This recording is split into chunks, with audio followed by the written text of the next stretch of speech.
Alrighty, we've got the quarterfinals of the 2023 Dominion Online Championship between Mic Qsenoch and RTT, and I'm joined by drsteelhammer. Hello, J Nails. So, both of these players, I believe, I don't know, actually, has Mick been in quarterfinals before? Feels like he would have, but I'm not sure if he has. He won before, so I assume he played quarterfinals. That must In have that been before one, my at least. time. Was that like, what, Yeah. 2017, 2018, somewhere around there? Yeah, it's one of the first ones in Mm-hmm.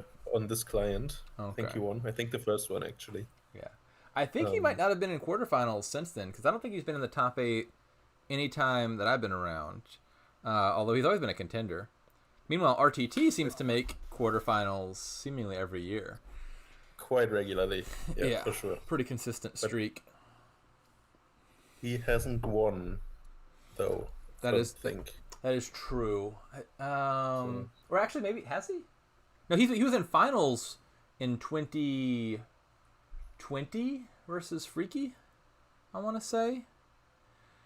Um, and then 2021 he was third. I remember because he beat me in the third place match. Being fourth, I will say, is a yeah, special honor because you're the only person in the entire tournament who actually loses twice in the same tournament. twice. Oh, yeah, that's actually quite impressive. Yeah.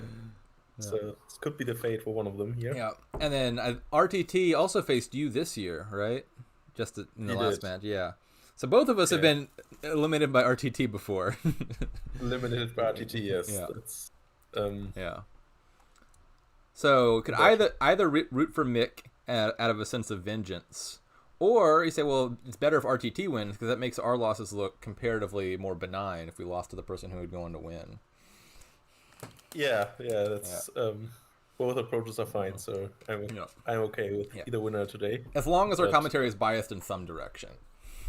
yeah, we'll just Yeah, alternate yeah, between games. Rooting for second player. yeah. Um Yeah, second player is the real underdog here. yeah, yeah. I mean, of course, both very well known names in the community, so Yeah. All right, let's go RTT. um, You got this. Um, what we got here. This looks like so pretty big engine to me, but not the fastest to get going because all the thinning is at 5. Everything's at 5 or more. there's everything at 5 for more, yeah. Yeah. So this is one of the rare silver openings. Yeah. I guess not for RTT, but Oh yeah. 5-2 looks great here. yeah, Presumably open maybe we should upgrade, I would think. maybe we should root for Mick this time. Yeah. That's true. So Yeah, I think I'd take second player in a 5-2 in this kingdom. yeah, so there's Merchant Guild and City Quarter and Thinning. So that's, I suppose, one approach. I don't think Rebuild will do anything against that, right? Yeah, I We're wouldn't. past the Rebuild days. I'm not thinking too much about rebuilds. There's not a reliable way to get your estates into your discard with rebuild. So, like, if you're drawing an engine, you can't use rebuild for payload effectively. Uh, Oh no, that would only, I meant only if the engine was too slow, yeah, yeah, which, yeah. Just yeah. like straight rebuild rush, I think looks like it's horribly losing to me. Especially because like if you have a deck that has no pile control, I mean, the opponent could score off of conquest if they needed to. Not that you do that in an engine scenario, I don't think. Okay. Um, I I was mean, I wouldn't mind having no pile control with Rebuild, yeah. because you can also have province pile control.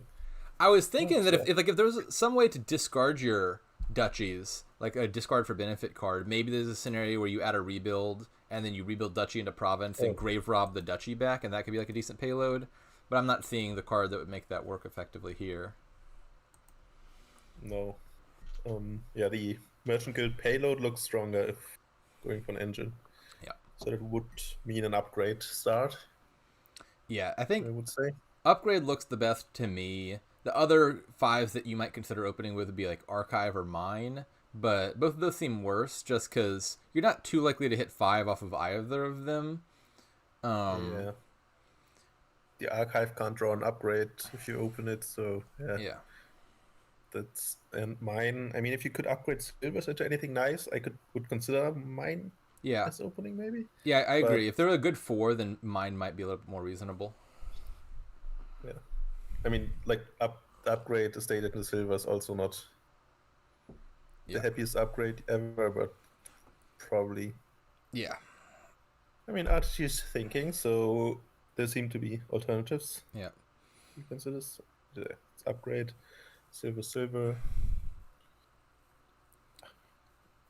And another 4 is unfortunate for Mick, but The part of the problem we saw rebuild. Fascinating. Well, all right. Okay. We're All going right, to see all the right, rebuild Mick. line. We'll find out in a moment if this works out. I mean, I guess it makes sense maybe from the perspective of someone who has a 3-4. You know that if you're mirroring your opponent, that you're just doing the same thing but behind, and so why not go for the gambit? Yeah, especially he had to buy 3 silvers in a row, right? So yeah, I was actually just about to say a second ago, one of the downsides of the 3-4 is you don't really want the silvers in your deck at all long term. And so okay.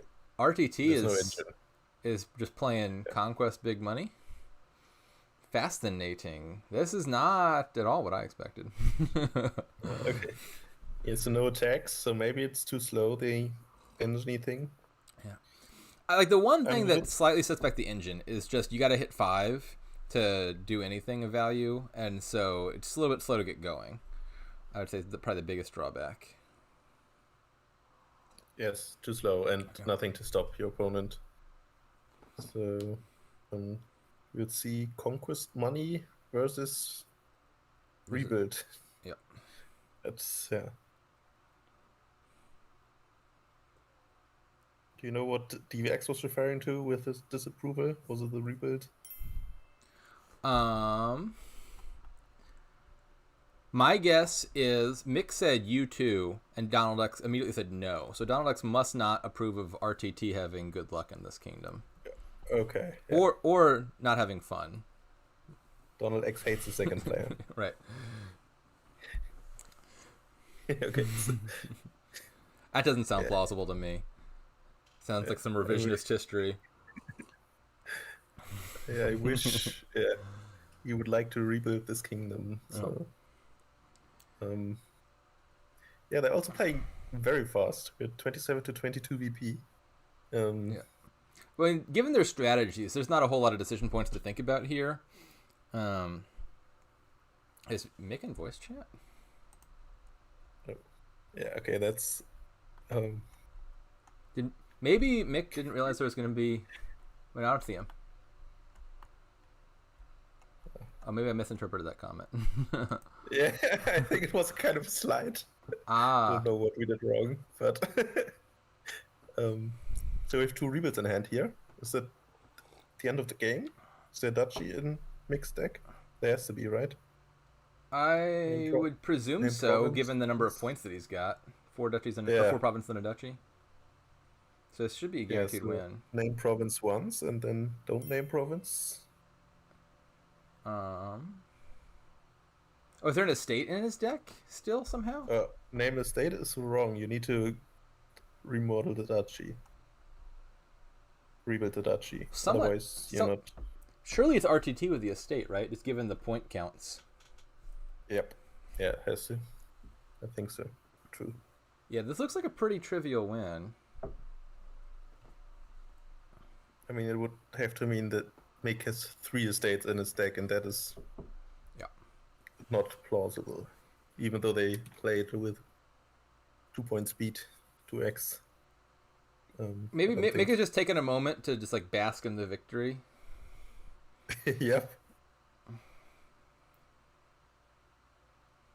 So, yeah, it's now pretending not to have the second rebuild, and okay, so cursed. Rebuild beats big money. That's not the direction I expected that kingdom to go.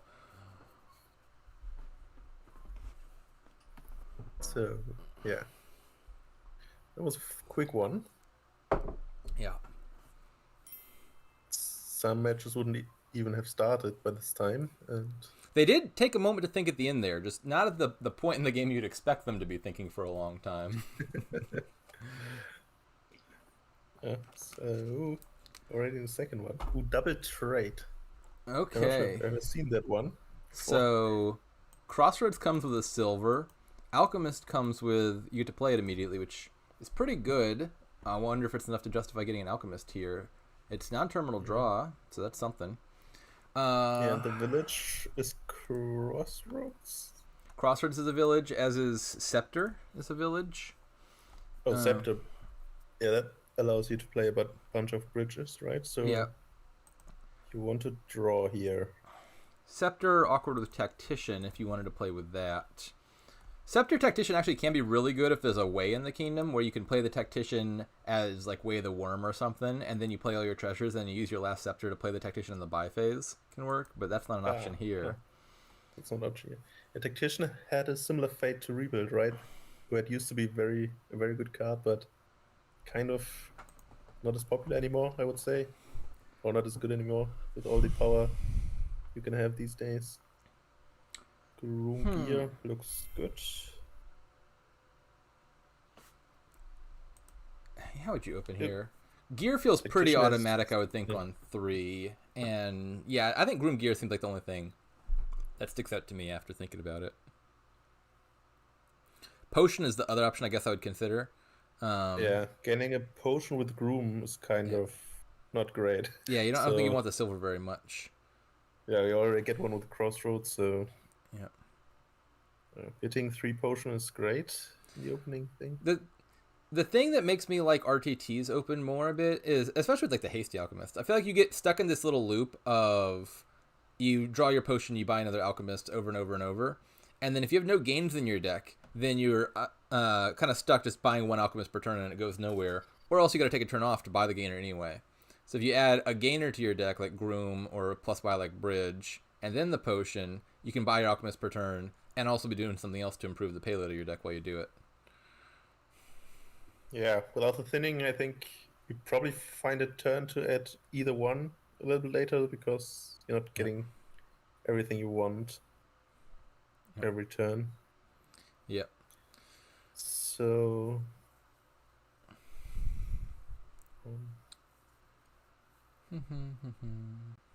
okay, it doesn't play the bridge. That makes sense. Just buying Alchemist here makes a lot of sense. Yeah, I agree. Gear seemed clear enough. You can set aside the bridge and play it the next turn, and everything works out. Yeah. Also, incidentally, the Alchemist, the first time you buy it, is a village. It just so happened that was one turn that Mick hadn't bought an Alchemist. Oh, yeah, true. That's interesting. Yeah. Mic Qsenoch also had an interesting Hasty Kingdom in his previous match. I don't think I saw it. That was like the key or the council room. Yeah. Oh, Hasty Council Room sounds pretty strong. Yeah. Took like an hour. I don't think this will happen again here. But yeah, Hasty. Interesting to play around here. I do think that Crossroads will be a pretty good card here, even despite the silver, just because Gear is a good way to reliably have 2 estates in your starting hand. So there's a good deal of synergy there. Plus, you want the village effect. That's actually probably the bigger thing. Yeah. Or is it a scepter here? You can think about Pirate to gain scepters is also a possibility. Interesting, yeah. But you kind of need to play it terminally? Gear, spicy. Okay. Goes for deck control. Yeah, so I don't know that you want to spend terminal space on Pirate, but if you were going to be buying scepters anyway, then any scepter you buy could also activate your Pirate. Okay, I see. So yeah, deck control looks way better on the Mic side right now. So I guess we rely on the Hasty Village for 2 more turns. Yeah, so Alchemist is 4-2 in Mic's favor, and that is the main draw here. The upside to RTT's deck, though, is he's got this Crossroads, and he's kind of got it set up pretty well already, where he's got alternating gear, setting aside 2 estates every time, and a Crossroads seeing 3 estates is drawing as much as 2 Alchemists. So I wouldn't say the Alchemist split is everything here. Gains a duchy to draw the scepter. That's interesting. Yeah, makes sense to me. I mean, I don't know that you want the duchy that badly, but it's fine in a deck that's already got a crossroads, and playing a scepter seems a lot better than not playing a scepter. So the immediate benefit is pretty big there. Yeah, we're also greening, so it's not the 7 scepter I don't like the bridge. provinces much. I feel like there's a like this deck does a lot if you get there. That could either be playing a bridge and a bunch of scepters, or it could just be add a million grooms to your deck, play bridge once, and then groom 7 duchies, all non-terminally, is a possibility. Yeah, but yeah, I assume the line is he sees that make his head in engine components, and his advantage is the groom, which can gain duchies here for him. The groom can also gain more Some grooms, which gain duchies later. true. So I assume RTT is going for half VP somehow. That does Like I seem assume. difficult. Is there some alt VP? Well, I think duchies are just a lot easier to gain than usual. So, like, you'd have to get estates as well. Like, if you've got all the grooms, I think. Yeah. It's possible that we see all the VP being gained this game. That's true. Yeah. I guess technically Young Witch is alt VP because you can give out the curses. That doesn't sound great though. That does not sound great indeed. Although with the scepter, like if you could gain it mid-turn and just play one turn, 7 curses, and then next turn get all the remaining VP. Maybe that's the line for Mick in the end game. Like if I were trying to end the game a little bit early, I think what I'd be thinking about is a big 3-pile threat. Like alchemists are going to empty. I take a bunch of grooms with intent to pile grooms and duchies rather than provinces. Is I think what I'd be aiming at. But I think that involves getting the grooms earlier and the duchies later. Yeah, that makes sense.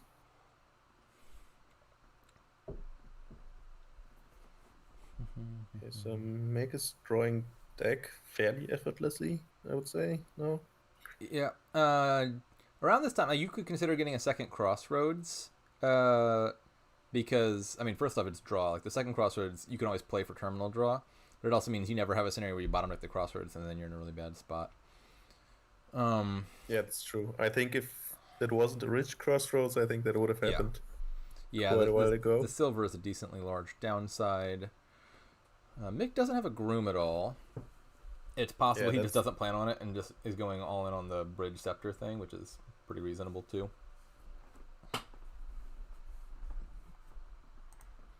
Yeah, so how many scepters could we gain here? 3 would be 6 bridge plays in an ideal draw.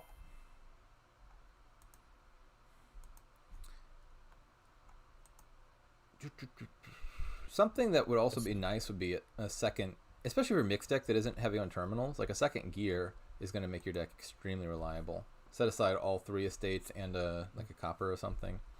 I don't know if you have room for that, but You mean 2 gears per turn?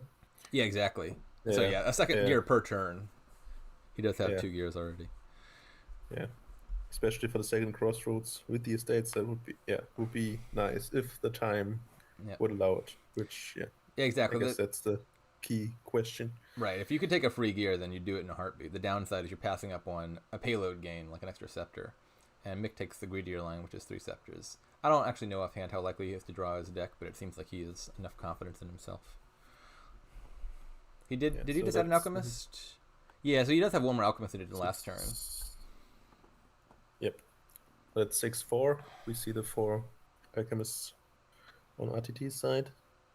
The bridge first makes me think RTT is about to gain a 5-cost card, or formerly 5-cost card.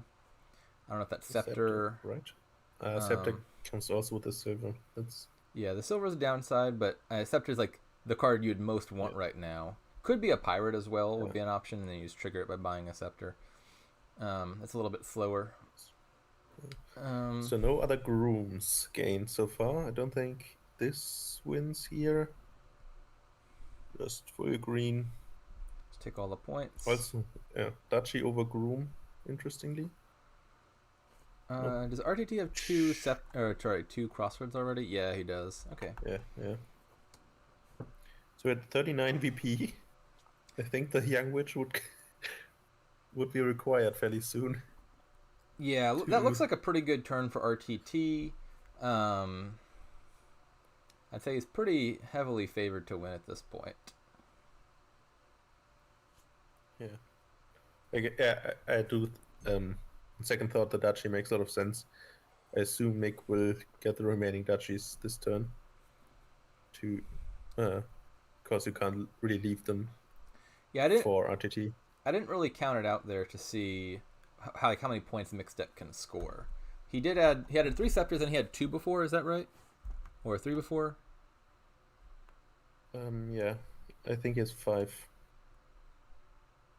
So 1, 2. I would say 7 buys. Yes, 5 scepters would be 7 buys. The bridge plus the 5 scepters plus the natural buy. So 7 buys, that's 3 provinces and 4 duchies. This is the max he could score, sounds like. I don't think he has any mid-turn gains.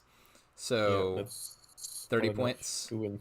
Yeah, I actually don't think RTT needed the other duchy then, because 36 points would be enough to beat Mick's best possible turn, unless I'm missing something here. In which case, I think I'd prefer a card that adds consistency to the deck over a card that scores me 1 more point. I'm not sure what, like, if you just add a card that minimizes your chance of dudding for RTT, I'm not sure offhand what it is. Probably a 3rd Crossroads, although it does come with a silver. And the response from it could be to gain 7 duchies, and then your groom is not that great anymore. Like, just empty the duchies for Mick and hope that RTT doesn't hit province with his inferior draw, or just hits just 1 province.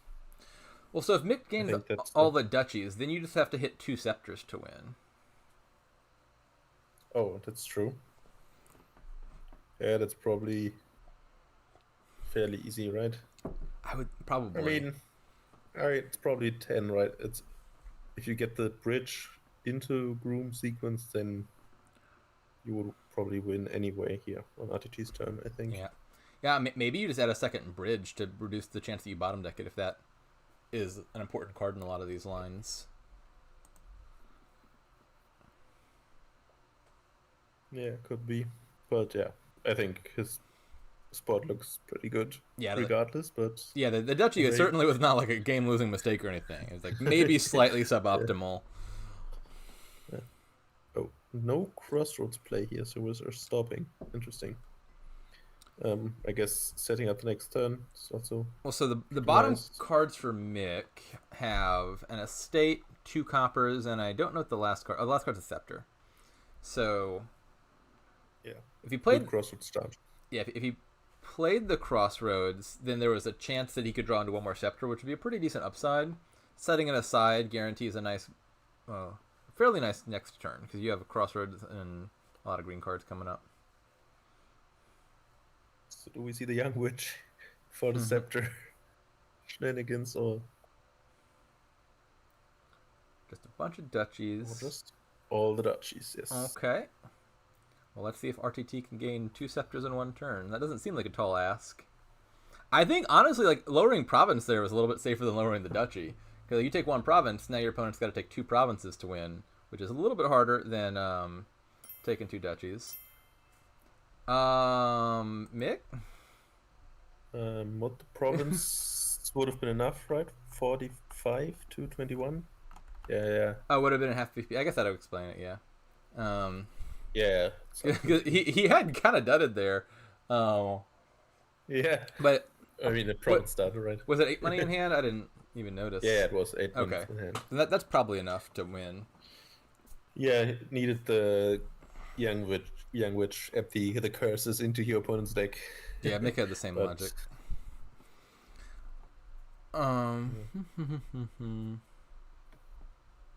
Okay. All right, what have we got here? Villages are native village and recruiter. We got lots to draw with council room as well as enchantress. Procession, sadly, procession is not what it once was, and the only 3 cost being a duration card is going to inhibit it a little bit. But you could procession the 4s up into 5s, and that's got some value. Or the 2s into enchantresses. So I could see procession being useful here. The theme is cards that's with former glory. Yep. Being shadows of themselves. Lurker is kind of nice with the bishop. You can trash things with like high value actions with bishop and lurk them back into your deck.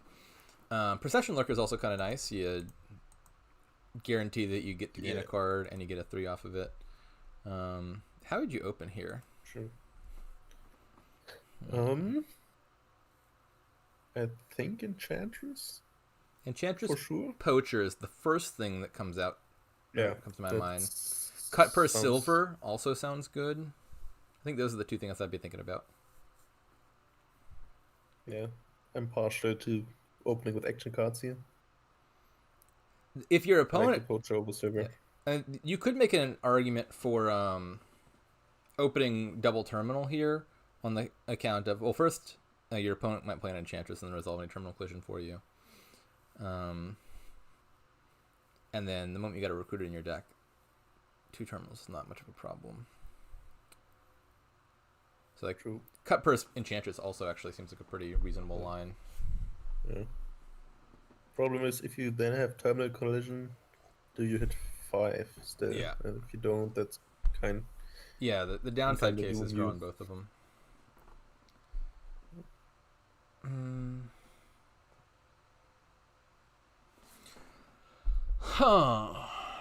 I think I'm leaning towards Cut per Silver. Final answer. I think Enchantress Poacher is the other option that looks enticing. And what do you say about Tactician on this board? The Bishop payload. Would you play Tactician here? Tactician looks pretty reasonable to me. Like the treasures, like I don't know why you're gaining treasures here. Lorker actually seems like the best gainer in this kingdom, and your payload is probably going to be Bishop for points, and so you don't need actions very much. I think Tactician looks pretty good. Okay. It's also something you can gain and play easily. Like you draw it into your deck, gain it with a Lurker, and play it at the right moment. I mean, if there was no Recruiter, in 2015, and I think this is always Tactician Bishop payload. Yeah. I haven't gained a Bishop in quite a while, I have to say. But still does the same thing, so... Yeah, I think Bishop gets a little bit weaker as Kingdoms get stronger, because it's like nice, reliable, long-term payload, but not super fast. But I'd say it's pretty good here, given that the things that can gain you actions are really good, so you can get going really fast, but the like money payload is a little bit lacking, and the ability to like gain and play and trash actions seems pretty good here. Yeah, exactly. You can also process the Bishop, then... gain it back. Gain it back. Bishop d5 costs you gain with it. How'd they end up opening? Let's see. We got... they both like the Enchantress Poacher line. Okay. Yep. You got 1 silver now on turn 4, but so didn't hit 5. I assume Mick got the Recruiter then. Interesting. RTT's turn 3 play. So they were under Enchantress attack from Mick, and so opted to play Poacher as Way of the Goat, which actually works out. The Way of the Goat overrides the Enchantress effect. And so they got to trash. But given that their hand was 4 coppers, they had, I think, above 50% chance of drawing into a good card. Like if they play Poacher just as effectively Way of the Pig, 3 out of 7 odds you draw a copper and you hit 5, which is beautiful. 1/7 odd you draw Enchantress and you play it, which is also really good. And then the only downside case is a State, which is still 3/7 odds, but like that's not bad odds. Yeah. He just maybe likes goats more than pigs. Why does Chameleon now lose to Enchantress? Oh, we got some difficult rules questions. So, I believe the answer is because unlike other ways where you play a card as a way instead of doing the card's effect, Chameleon, you play it as a way, and then Chameleon instructs you to go follow the card's instructions anyway. And so even though you played as the Chameleon, when it goes back and plays the card's instructions, those are getting overridden by Enchantress, I believe. I think. Makes sense. Yeah, check the wiki because there's a decent chance I'm wrong about that. Whatever it says is probably right. Yeah. I also haven't played a Chameleon game in quite a while. I haven't either. Chameleon's really fun though. Yeah, it's so fun. I think it's my favorite. Yeah. In a way, I think for a lot of people, but Chameleon would be really strong here and make Bishop a lot weaker because you could just like shove your deck full of council rooms and then use all the ones you didn't need for draw as payload, or you could use a Recruiter as payload. We saw the tactician. Yeah. I'm happy already. That's a pretty early tactician. It is, but yeah, with the lurkers already, I think, yeah. I mean, if you only treasures a copper, they are also not that great. Yep. Right? You can always buy a lurker if you play a cut pass.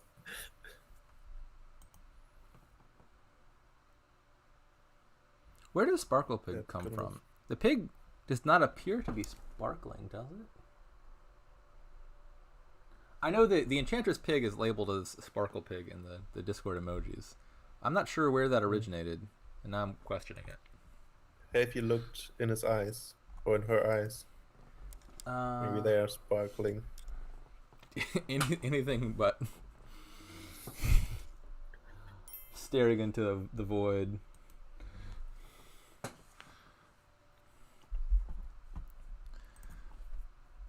Alright, I gazed too long into the abyss and I've lost what happened in this game. Lost the spark. Yep. So, RTT getting a second recruiter. Was RTT slow to the first recruiter? Is how I'm interpreting that? Yes. Yeah, turn 6 recruiter is a little bit slow. Ideally, like your recruiter is just such a powerful card that your openings are really geared towards hitting recruiter. Like poacher helps you get there, enchantress both kind of helps you get there and blocks your opponent. Cut purse, kind of the same sort of thing. To be fair, he used goat quite a bit, so Yeah. not super behind on trashing, but on recruiting. Yeah, I suppose with lurkers you can also just gain a bunch of villagers trashing a high value card. Yeah, I didn't love the choice to play the poacher as a goat turn 3. There was one more turn where This was another one. Where he preferred goat over pig. So let's see. Yeah. Oh, turn 5. Let's see what turn 5. I think it looks a lot more reasonable because your hand is 2 coppers, 2 estates anyway, so you're not hitting any reasonable price point if you pig it. And you're trashing an estate, which is a lot better in terms of chance of hitting 5 than trashing a copper. Yeah. I mean, also, when I say a bit unfortunate to be an Enchantress attack, turn 3 and 5. Yeah.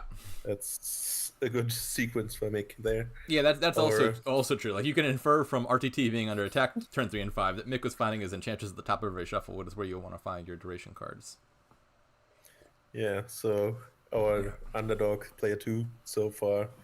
Yeah. In dire straits, it's tough out there. Right. JH wondering if RTT buys fair. Nah, RTT buys dirty. Very underhanded. Yeah. There's no trade in this kingdom. Although, as I say that, Mick is the one playing with all the attacks. He's been hitting his opponent with Enchantress, getting the cut purse. So what do we lose here? My guess would be native village. Yep. Indeed. What's in the trash? No actions of note. Ooh, hello, procession. I think what you say the X-strategist is the plan. That would be my plan. Oh, I'm surprised by this choice. I haven't thought it through, so maybe there's some logic to it. But I was surely anticipating you procession the lurker. I guess the logic I'm assuming is Mick really wants to get a tactician down. If you proc the lurker, then you get a tactician, but you're also gaining an enchantress off of it, and so there's only 50-50 odds that you draw your tactician. But I don't think getting a second tactician down is that important. Proccing the lurker just seems better in terms of value, and you'd have 2 enchantresses in play in that scenario, and so you have a good draw anyway. But like, this looks fine. Ooh, yeah, I enjoy the good old double tactician. Okay. Game tactician on your tactician turn. It's just. I think that's the long-term goal, but you're passing up seven money payload wise to have like 3 more draw than you would. At very least, I don't think it was obvious. I would have thought about it. I'm just disagreeing with you for aesthetic reasons. So fair enough. Play fair and beautifully. Speaking of fair, who has it now? I got it a while ago.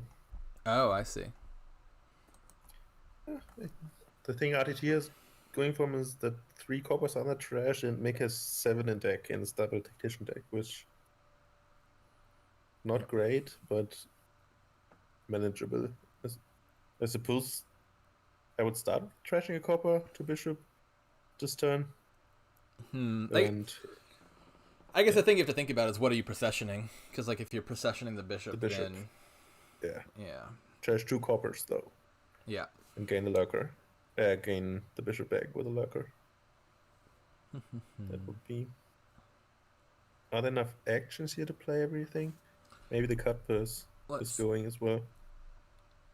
That's true. We can only play 3 of the 4 terminals. Well, you can, actually no. You could procession the lurker, and then you get to play everything. Okay, but then I can't procession my bishop. That is true.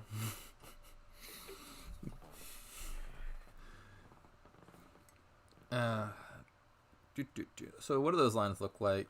If you procession the bishop, you have 5 money at the end of it, which is a pretty good number. And you get the bishop back. Maybe buy a second lurker and maybe there's a bunch of lurkers. Could be native village as well. Yeah. I think for villages, I like just probably tactician. Oh, not sorry, that doesn't make sense. I meant to say recruiter, where you just like trash and gain 5 cost action to recruiter at 5 villagers a pop. Yeah, I agree that is better. Yeah. But I would get rid of some coppers then. Mick also likes killing the bishop. What do we gain? The recruiter, I guess. Actually, yeah, I'd say for sure a second recruiter, because like the one downside of this line is you have 0 villagers, and having a villager is really nice when you can swing it, because it means you never have a hand that's all terminals and then have a dud. Yeah. And it's probably recruiter food anyway, regardless of what 5 you gain. So yeah, that's true. One like a second recruiter guarantees you'll find one towards the top, and then if you don't need the other one, you can trash it. Yeah.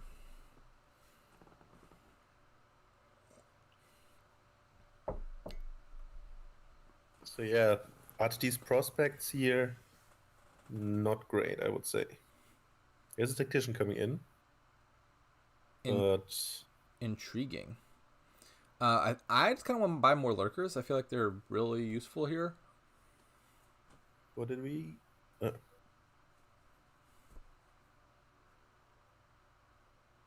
Oh, wait, we don't want the third tactician. I mean, maybe Mick forgot that he had 2 already. I don't know. I can't explain why there was a third tactician gained. Yeah. Aside from, I'm gonna trash it anyway, so who cares? Yeah, I assumed it was the who cares line, and then what happens if I don't? Maybe there's a line where you trash it and don't regain it, and so you want to leave the least good 5 in the trash for your opponent. Yeah. But then Mick realized, wait, RTT kind of needs a second tactician, so I shouldn't leave a tactician down there. Yeah. True. So yeah, there's the problem, right? RTT would really like another tactician here in hand. Yeah. But this deck just doesn't do anything here, right? Yeah. Has a bunch of villagers. Yeah, RTT looks pretty far behind. He's got, at this point, way too much draw and not enough payload. You want a bunch of lurkers and processions in your deck, and we're not getting there. Nothing on the native village mat. So playing both enchantresses, and I would think buying 2 lurkers, but nothing looks great here. No, I think it's doomed. You also can't gain a duchy from the procession. You just buy the big inheritance.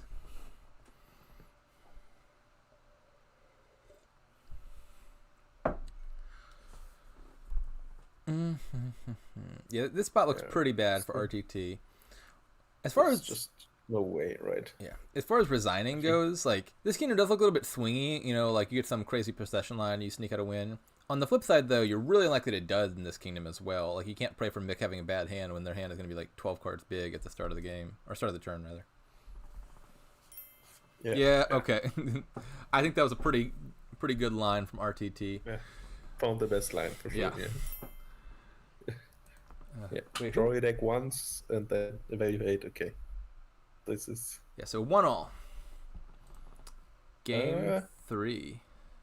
We're already game 4. Right? What? Oh, are we? 2-1.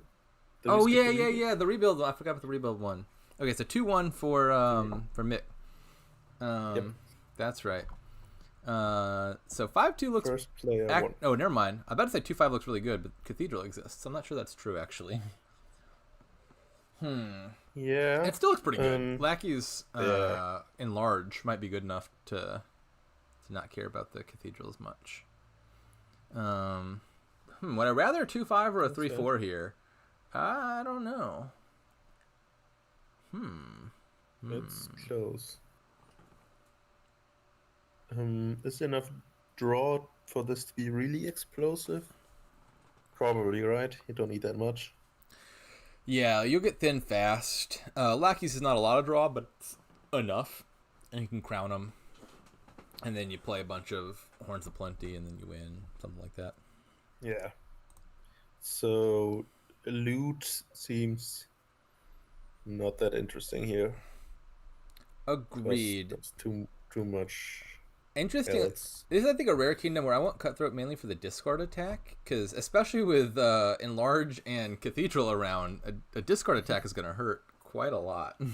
Yeah, that's fair enough. You're going to accidentally gain 5-cost treasures anyway from Crown and Horn of Plenty, so you're going to get the Cutthroat back in your deck, and like, I don't even want the loot that much, but I'll take a loot, I guess, if it lets me play a Cutthroat every turn. Yeah, you can Cathedral the loots. It's all good. Yeah. Yeah. Given the limited draw, Cutthroat's going to hurt. 3-4 surely is Cathedral, right? Like, even knowing you're going to get Cutthroat attacked every turn, it's just the trashing here is otherwise kind of slow from the 3-4 perspective, at least. I mean, if you're opening Lackey Silver here to get in a large, you just might as well resign, right? Yeah, it just seems go. much player slower. 2, you go for the Cathedral, and you could go maybe like Silver Knight Watchman into turn 3 Enlarge, hope that you find it turn 4, and then maybe that's a reasonable line to consider. Yeah. I think the more interesting question to me is, like, does Mick take a Cathedral turn 3? I think if you subtract Cutthroat from the kingdom, I'd probably buy Cathedral even with the Enlarge. But with the discard attack, you might not want to be locked into having Cathedral if you can get an early enough Enlarge. Got the Lackeys turn 1 from Mick.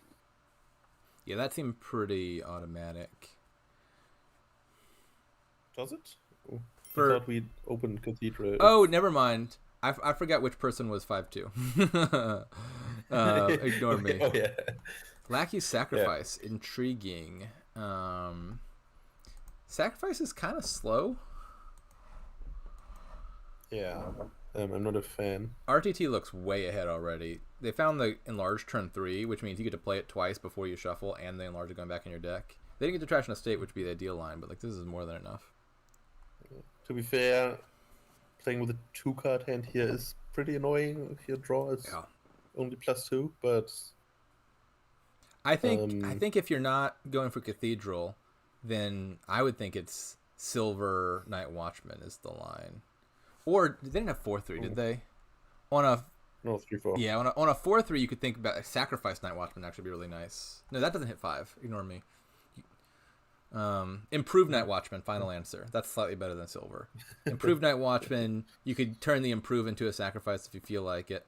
And then you buy a turn 3 Enlarge, and you hopefully play a turn 4. I'm sure if Lemon Spawn were here, that's what he would do. I mean, Lemon Spawn might just open double Night Watchman. You never know. I mean, yeah. What I can see is that you want a bunch of lackeys, right? Otherwise, you First me was right. Sacrifice does hit 5. I don't know why I second guessed myself. Yes, Sacrifice Night Watchman would work pretty well there. You get a Copper Trash in and Enlarge in your deck. Okay, I'm back to liking that line on the counterfactual 4-3. Okay. Where are we now? Yeah, lackeys sounds good to me. So RTT once again found Enlarge on turn 5, and so it's already trashed like 4 cards. Mick has not had a bad set of draws though. Yeah, it does seem pretty RTT favored at this point. Um,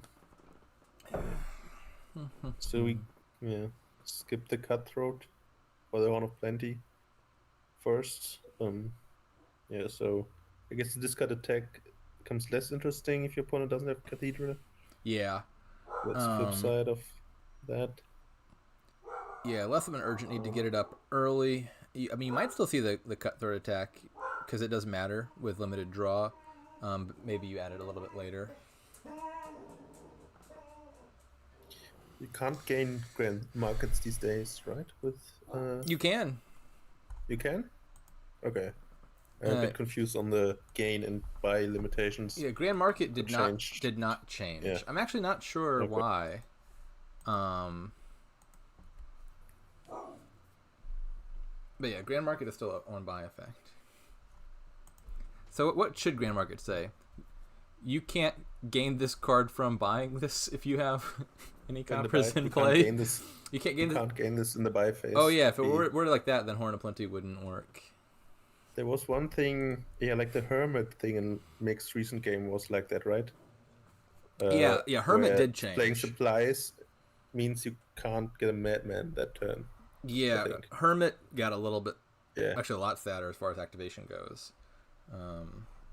Like supplies turns off Hermit. A lot of events turn off Hermit. Horn of Plenty here would turn off Hermit. Hermit got a lot more reclusive as far as what card it likes to play with. She's staying around a bit more, though, at least. Then. Yeah, I do like that Hermit is no longer a trash and is now an exchange. That's a positive effect in a lot of ways. Yeah, Hermit got like a buff and a nerf at the same time because there are like two different changes to it in opposite directions. It's a lot harder to activate now, but it's more sustainable. Like you can build more like Hermit-centric draw engines. Yeah. It's also, I think, a super interesting card because I think when Dark Ages came out, Hermit was more considered to be average or that's interesting. Not super fascinating. Super exciting. Yeah, but I think today it climbed quite a bit in all the ratings. Yeah, I feel like double Hermit is a pretty standard opening. Yeah, but also maybe just more great low-cost cards. That's also true. So I would play with one Grand Market here. I don't know. Just feels right to me. Not super sure. Maybe just... well, I guess I'm second guessing. I was going to say, obviously, because there's lackeys, so cheap buys is great. But they've already emptied those, which I guess you should do, given that it's a great card in general and the best draw in this kingdom. So maybe Grand Market is less of an urgent need, and Crown and Horn of Plenty is better. How much can you draw? You only see 4 lackeys on RTT's turn. Did we trash one, or just got 4? That's a great question, to which I do not have an answer. Yeah, there's none in the trash, so I assume... If you're limited on draw, then Grand Market would be better than Horn, because it's not a stop card. But Crown might be even better than Grand Market, because you can crown your lackeys for extra draw. If you draw them in the correct... Just add crowns until you draw them in the correct sequence. And then the spare crowns can double your Horn of Plenties. Horns of Plenty. Horn of Plenty. So, the crowns are great until you draw a hand for them, so I agree that the Horn crown balance for RTT seems a bit off. But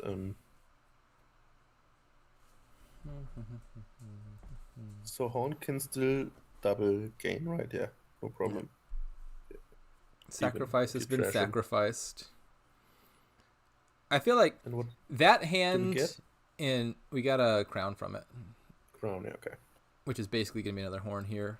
So first crown. Mick does appear to have 6 lackeys and not a whole lot else in the deck. Not many crowns, not many. No plentifulness.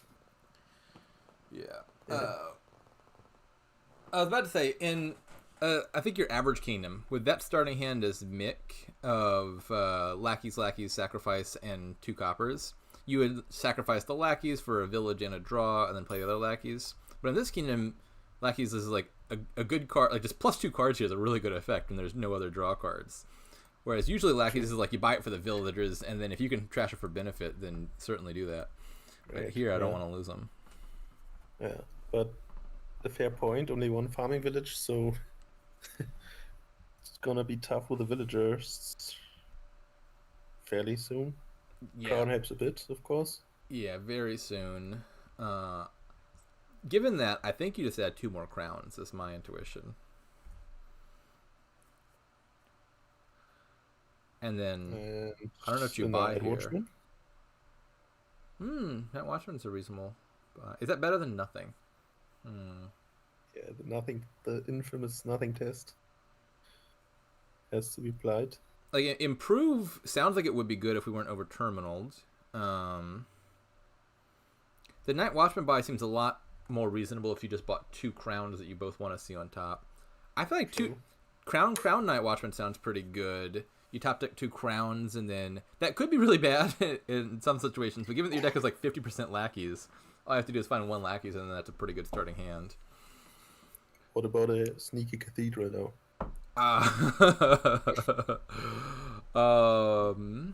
Catch them by surprise. You could top deck a curse, and then like Can you? you could gain a curse on a Night Watchman off of your Horn of Plenty plays, and then buy Cathedral and guarantee a Cathedral trash. We're going for the conservative. Yeah, so we top decked 1 crown. Yeah. Yeah. Shoot, I just had another thought about what he could have done there, and I've already forgotten it. Oh yeah, I was thinking you could top deck. I think better than Crown Night Watchman might actually just be Crown Farming Village Night Watchman, which is a similar amount of village effect, but as a lower downside case of you have 5 chances to find a lackeys instead of 3, so that would be pretty strong. Yeah, the problem is Mick needs more villagers, but also needs a lot more payload very fast. So it's a bit damned if you do, damned if you do the other thing. Yeah, Mick took the greedy line, and now he'll be struggling for villagers, but if he can draw, he's got 2 horns that he could potentially crown. The Crown Farming Village double crown line is probably maxing out at like 2.5 gains, because you get 2 Horn of Plenty plays, and you can buy something cheap with the few coppers you have left. Mm-hmm. Can you... No, you can't enlarge something and draw it, right? With sacrifice. No, so... If you really wanted to gain a card for some reason, like you could enlarge a Horn of Plenty into a Grand Market and sacrifice your horn. Yeah, it doesn't increase the gains, though, right? Yeah. You're paying a gain to... You could very technically gain and play something here. Yeah. So what do you do? I'm thinking don't play the enlarge is my answer. Is just sacrifice a copper, play bajillion horns, and you could buy an improve or a Night Watchman. I guess there's also some consideration to like enlarge the sacrifice, and then you could you're not buying anything in that scenario, but you're getting a That's okay. You're getting a sacrifice out of your deck. deck. You get a Grand Market. You get maybe a good what do you call it? A good enlarged target. You get the enlarge and play.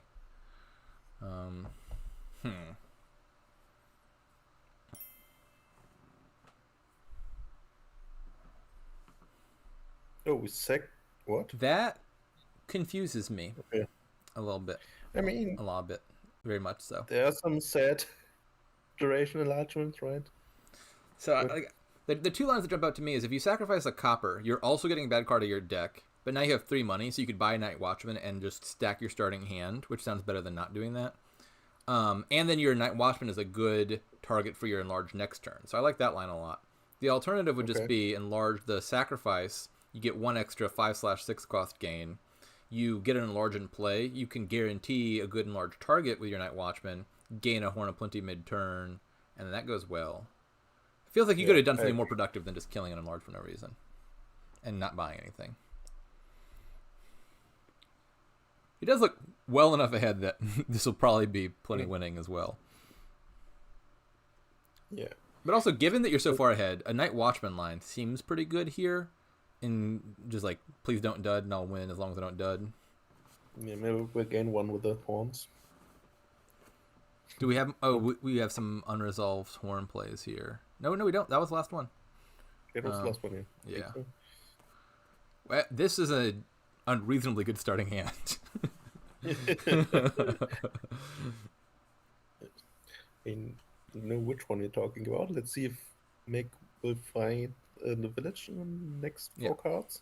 Well, so Mick's starting hand, I think, was like he got the crown on top via Night Watchman, and then considering his deck, lots of lackeys and coppers was a pretty predictable remaining 4 cards. RTT just drew like some of his best actions and draw without setting it up at all. And womp womp. We are done. Yep, that's the turn. So goodbye lackeys. Sad to lose the lackeys here, but maybe we needed a village that much. So which plays not losing? I think it's Mick. Much agency over that. Yeah, I would just aggressively gain horns and pray RTT has some sort of catastrophic dud that's also incredibly unlikely given the contents of his deck. Yep. Actually, it's not that unlikely. Like, RTT could draw all the horns, or he could draw a bunch of lackeys and no villages. There's an outside chance of a dud. I think you play towards that by just, like, lowering the piles, not trying to avoid a pile out, and hope he duds, and then you pile on him.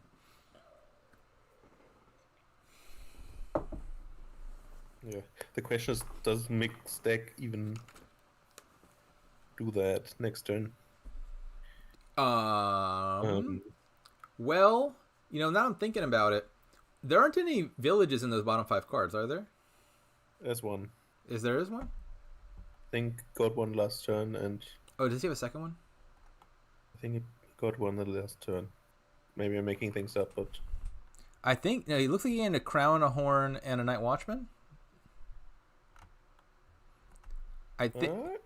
okay. He doesn't have a sacrifice anymore, which could be a village of necessity. He does have no, he doesn't even have a crown down there, does he? He's found both of his crowns. Yeah, I think these bottom 5 cards are also like... Yeah, Mick's just so dead. Even if RTT does, he can know with certainty. I'm pretty sure Mick's got a dud coming up himself. So... Night Watchman, I guess, feels kind of mandatory if you know you've got a dud, but like if you're buying Night Watchman, then what the heck is your turn doing? Yeah, this is just a kind of a disaster case, no matter how you shake it. I think, you got to gain, a Night Watchman here. And so, if you get a Night Watchman and a Horn of Plenty, is there a possible set of draws in which you win based on that? Assuming RTT's deck did literally nothing. You'd have to gain 2 horns, 3 farming villages, and a victory card. You can also play for lines where RTT duds twice. Negative things. Maybe RTT gains a curse, but doesn't. Yeah. Or lowers piles and doesn't gain points. Yeah. maybe for those.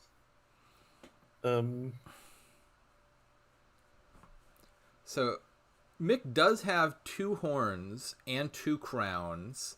So, like, if RTT didn't take any victory points at all... Oh, look at that.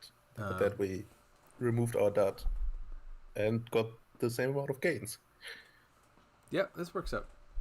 That is better than before. Yeah, this looks like a much nicer and draw. We top deck the village now with our previously bought Night Watchman. Yeah. Isn't that beautiful? This line is a million times better. Yeah, going with a point lead into turn 10. So, that was the only horn gain, though, right? Or do we have a... Yeah, we've fully resolved all the horns. I don't know about this other crown. Have we? Yes, Brown Village. So, in terms of what makes Mick's deck better, Crown is surely the best card for Mick's deck. But I feel like the only scenario where Mick possibly wins here involves RTT having a dud and the Mick winning next turn. And so with that in mind, I'd want to lower a pile. So either Farming Village or Horn in that case. I mean, they're pretty low, I would say. What do we crown here? Deck is okay. Interesting. I thought we were going to crown the Farming Village, but this might make more sense. RT does only have the 4 lackeys, so And this one villager left. So yeah, yeah. this should be it. So now I would think you. Oh, interesting. I was gonna say crown the Uh-huh. farming village, but this looks plenty Yeah. good. Oh, I guess This draws we might just want to save the crowns for Horn of Plenty plays. I have to imagine the win's already in hand without having counted it. It's pretty sure it's there. It is. It is. It is. Yeah, it looks like he's like But we- a few games over already. Yeah, that's the way you think really hard. And in the end, oh, I can yeah. buy 2 more provinces than I needed. Yeah, like you get in the mindset of like, Situation. let me try to figure out how to draw it into my deck, and then you don't check mid-turn like, oh, I can win already. Yeah.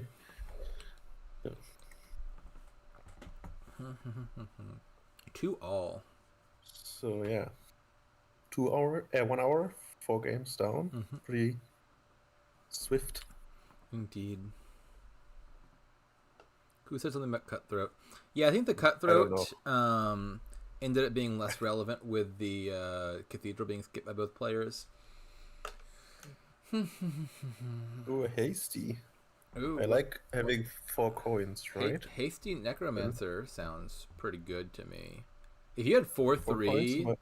yeah, I like that. you've got a There's a time. Necropolis down there. Hasty sounds For great. second play, it's time for the second player to rise to the occasion now Yeah, so with the 4/3. as far as the kingdom goes, the big limit here is going to be villages. You've only got the one Necropolis. You can trash it actually here without worrying about not having a village, because you can always play it from the trash with Necromancer. So I would trash it immediately and not worry about it. But There's then also your opponent has 2 necropolis. that is true, but I have a benefit immediately that I want. And then Hasty is also a village in the sense that the first Necromancer you play doesn't take an action. So, like, having a Necromancer start of turn, playing a Zombie Spy, gets you a village effect. So you can play 3 terminals per turn until a pile empties, and then Paddock becomes non-terminal, and then 2 empty, it becomes, like, double non-terminal. There's a lot of terminals to play here. Masquerade, Militia, Ranger, Smithy, Altar, Trickster, all of those could be relevant. Oh, Distant Lands is terminal, too. And so you kind of got to pick which ones of those you're playing in the meantime. Yeah. The funny thing about the Necro thing is the incentive early is to trash it, and then later you would like to have it. So yeah, it's a bit tough.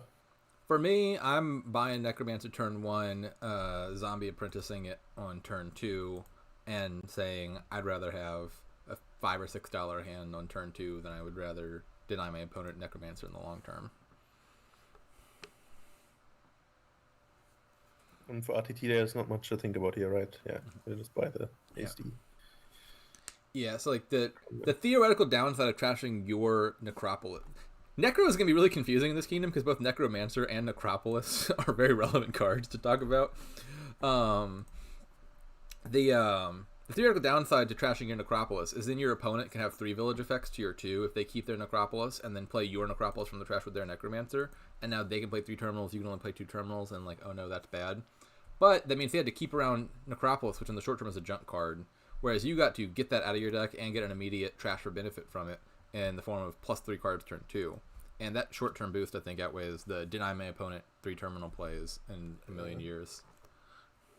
That would have been a nice 6 here, had he got it.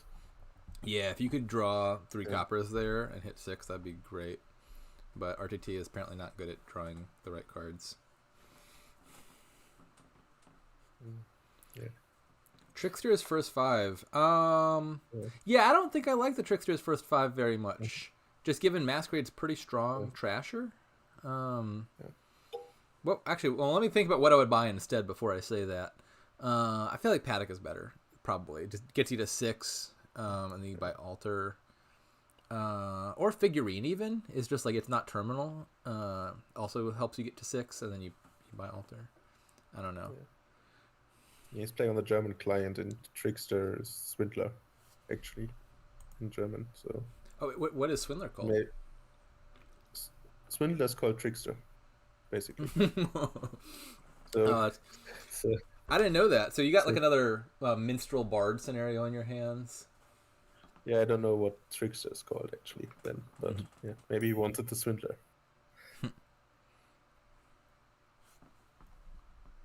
Trickster figurine is real. There's a decent bit of synergy there. But then, given that, you could always start with the figurine. Well, I guess if that's what you're going for, maybe you could... Achievement unlocked. Oh, we trashed 2 hovels in one play because they... Mount. Wait. Yeah, that would be funny if Mountebank was already Trickster and then retired. Yeah. It took me a second to figure out how that happened. I forgot how Masquerade worked. Like, you think about Masquerade as draw 2 cards, trash a card, and you forget you have to do the little pass cards in a circle rodeo. Dancing thing, yeah. Mm-hmm. Remember when you could have an empty hand and just trash your opponent's deck? I don't think I was ever around for that. I've heard legend of the rumors, the dangerous Masquerade pin, where they trash your whole deck. But I think it was errata before I started playing. Okay. I'm aware of Legionary Masquerade. I think it's probably the strongest interaction that still exists, where you basically force your opponent to play with a 1-card hand. I remember I learned that lesson the hard way versus Steph one time. Steph was the master of pins. Yeah. It happened once in a blue moon, but yeah. I was like, wow, I'm way ahead. I'll just go ahead and start greening. And then Steph said, no, you don't get to play this game anymore. And then slowly took a province per turn. Oh, my deck did nothing. That was quite a while back at this point, though. My greatest memory is Steph having a deck of Throne Room, Curse, Ambassador, and Saboteur. I don't. What is Saboteur? Is that the? It's an intrigue card from back then that just trashes your opponent's cards. That's the one that's like it's like old school barbarian. I think that's just gonna yeah, old school barbarian, exactly. Yeah. Only more mean. Oh goodness, I don't think I could deal with a bigger barbarian. It looked like for your expensive cards instead of just looking at the top one. Oh man. So, yeah, that were. The saddest thing about this. Go ahead. It was weak, but good time when it was good. Unless you were on the receiving end. Oh, I remember I was talking about this in the game I commentated with Akuchi, and he was saying King's Court Saboteur was just nastiness. Yeah. Yes. Yeah, I mean, a lot of weak payload cards have that, right? They might shine if you can just play them a lot. King's Court Pirate Ship, that was the play. Yep. Yeah. Man, quite a few removed cards now these days, right? Yeah. I was about to say, I think that the saddest thing about Necromancer in this kingdom is that it's actually necessary, and so your opponent's just inevitably going to gain them. I normally really like Necromancer and Horse together because you gain horses and then you trash one Necromancer, and now all your Necromancers are labs because you can play the horses from the trash. And half the time, like, your opponent's not thinking about it, and so you just take 5 Necromancers, and then they're like, that fool, they have 5 Necromancers, nothing to do with them, and then you fill the trash with horses, and you go, they're all labs now, and then take all the Necromancers before they can take any. But here, your opponent's going to have Necromancers themselves, and so there's no benefit to trashing horses, because you help them too. Sorry, I'm a bit confused about DVX. Okay, yeah. I thought Mountebank is what is Mountebank nowadays called? Charlatan, yes.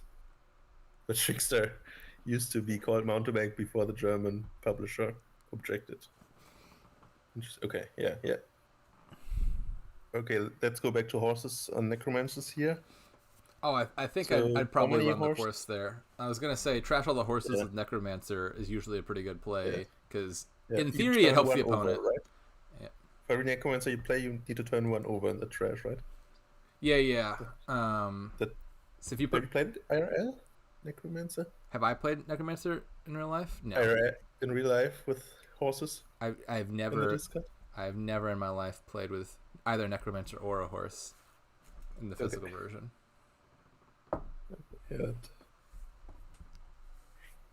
Sounds like a tricky endeavor. I gotta be honest, Boomtown sounds like a cooler card than City.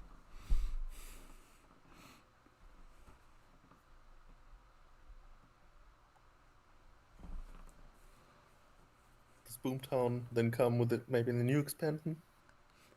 I don't know. Uh, I suppose I do know, but I'll pretend I don't know. Maybe there's Okay. Boomtown. Who's to say? Who's to say? Yeah. Ooh, the Wild West expansion. Next. I'm down. It's a bit wrong time, right? But I mean, we can deal with it. Sorry, I missed the context for that last sentence. I zoned out for a second. The cities were called boomtowns in Oh yeah. the prosperity card, which was probably playtested before you were around then. Yes. I Yes, also before my time.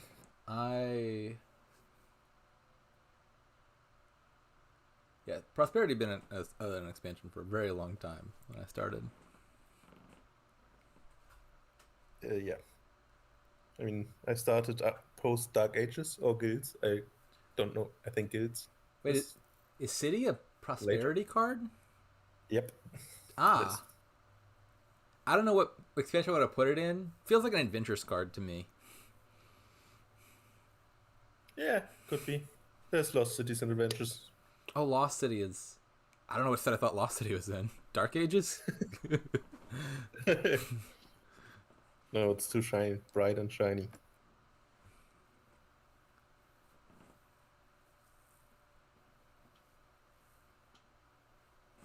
Iris does math, right?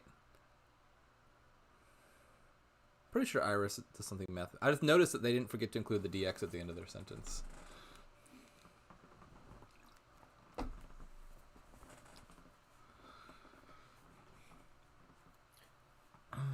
Yeah.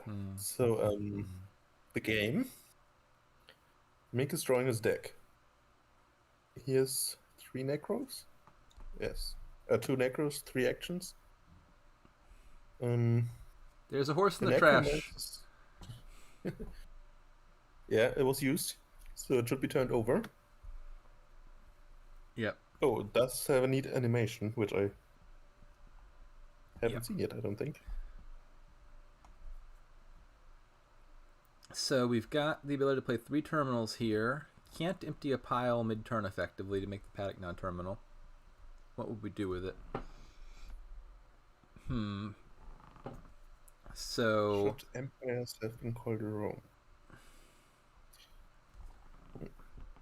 I like the way Dominion stuff is named, where like Empires is obviously the Rome expansion, but it never uses the word of like a real historical person or a city. So it's like plausible deniability of this is a fictional universe that's just got like a Rome-like empire in it, but there's no Pompeii or Nero or something in it. Sure. It's just like very obviously Rome. I think the most like I don't know what the equivalent of like real world breaking card is the art for Populate has a flag in it that I think is the Dutch flag. I forget. And so that's probably the real worldest of Dominion cards. I mean, the captain is kind of a real world card, right? And that's but it never says RTT on it. It's kind of like all these cards. It's like yeah. And the church is a church in Germany because that's true. German Yeah, publisher wanted that. Yeah, I guess those are also it could among be any church. the realest of world cards. The 2 promos. It's a good thing that like our least interesting state won that contest, so it's nothing that's like super popular that anyone would recognize. So how did that work? The church contest? It was like basically the federal states in Germany had a contest like which players like logs the most games that year or wins essentially the most games. And yeah, it was not very a sparsely populated state that won, which doesn't have very many like super famous attractions. So it's RTT won the contest, but RTT is from the most boring state in Germany. Am I getting that right? No. There were 2 separate cards. Church. Oh, so unrelated. Yeah. So RTT won one contest. Yes. And the team contest essentially Okay. that year or whatever was won by Follow. Mecklenburg-Vorpommern. Yeah, And and it's like in the northeast of Germany, and there's the coast, but it's also apparently one church that they recognize to be theirs. But I mean, if you try to think of German tourist highlights, it's probably not on there. So that could makes have sense. been.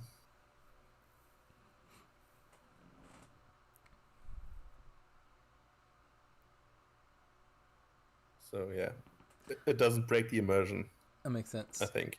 Oh yeah, Farm is also there was. I feel like most of the promos seem to be something happened in Germany and then a promo resulted from Farm, it. farm is not a promo though, right? It's a replacement. A farm. Oh, that's right. Farm is technically not. What expansion is Intrigue? Intrigue. Intrigue is what Harem was from. Intrigue. Yeah. Um, that's right. Yeah. So one of these I remember days.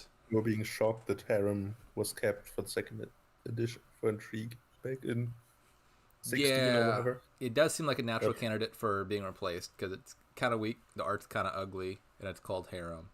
But yeah, I think the art was what kept it around actually at that time. Yeah, because I think yeah, the art it featured a real depicted someone person. or Yeah, there's a real yeah, person featured in the art, and so that made it not easily replaced.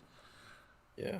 It was the But there now, were many gameplay reasons, but I guess the new yeah, farm is an exact replica, right? So no, I think Farm is the first and only card where it's just like the same as a previous card, but yeah, different. could have gotten a plus buy or something or Yeah. anything, but yeah. Oh yeah, there's a game happening. Um, I like that. I enjoy Necromancer a lot. I'm happy to see a game where all the Necromancers have piled. Oh yeah, so now the Uh, paddocks become quite interesting, right? yeah, Paddock gets a lot better all of a sudden, and so now we're at the Gantel Paddocks phase. Mhm. The all the copper cards seem kind of lost. The trickster seems to have not done much work. Seems a bit underwhelming opener. Yeah. Um, I don't think the Trickster looked great. Has it paid off at all? Um, I assume it got played twice in total, and we turn. yeah, and I guess it is telling that the curses are still at 8 at this point in Yeah. the game. That makes me think the Trickster has not been that important. Mm-hmm. Do you remember who Valerie is? Is it related to Donald or just I believe that is the did you person play with depicted her? in the harem art. And I think is also now depicted in the farm art. Like it's just the same person from the harem art is Yeah, now the but person on farm. is it Donald X's daughter or just I think it was playtester or one of the original people right? involved in the creation of Dominion. Beyond Yeah, that, okay. I'm not sure. Um,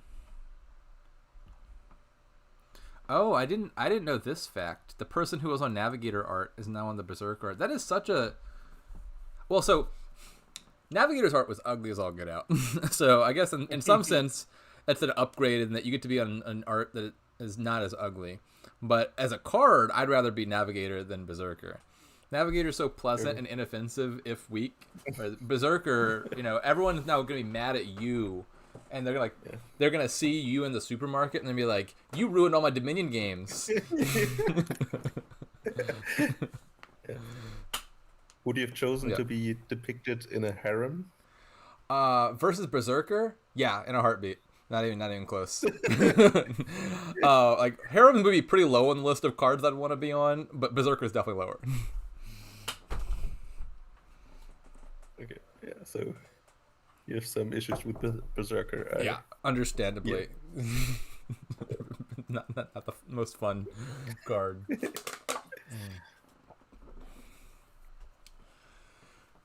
Um, yeah. I had yeah. Didn't Also, I think play with Berserker quite a relevant while. detail for Harem is, I, to my knowledge, Dominion was originally going to be called Castle Builder, I think is the name. And so in terms of like things you would find in a Dominion versus things you'd find in a castle, Harem feels more out of place now because it's like no longer castle themed, and it's not like random things you'd find in a room of a castle. And so that's another reason why Harem. I guess you'd think that like that should have been discovered before what I forgot what expansion it's from again. Intrigue, before Intrigue released, but I think that's kind of explains a lot of the early Intrigue cards. Oh yeah, that placeholder name. Is just a placeholder name. Today I learned.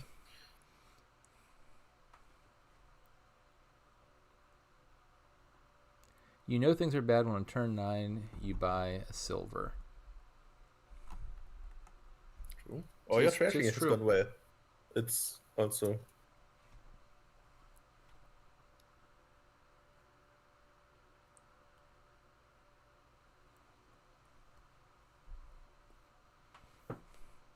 Yeah, I feel like the name change mostly went over positively. I feel like I remember at least one or two folks not liking that it changed. But my impression is that large majority of folks were on board with Harem being called Farm now. Farm feels like it fits better as just like a Dominion named card on top of everything else. It's a bit more welcoming. No, yeah, maybe. I get maybe some people consider it a political change, but yeah. But on top of the like Harem name thing, it's just like Harem is like a less applicable name than Farm, and the art was also ugly as all get out. So it's kind of a benefit in all regards. Yeah, I'm just a bit sad because the card is still kind of weak. Mm-hmm. Where kind of might be an understatement. Trickster just changed hands. Exciting developments.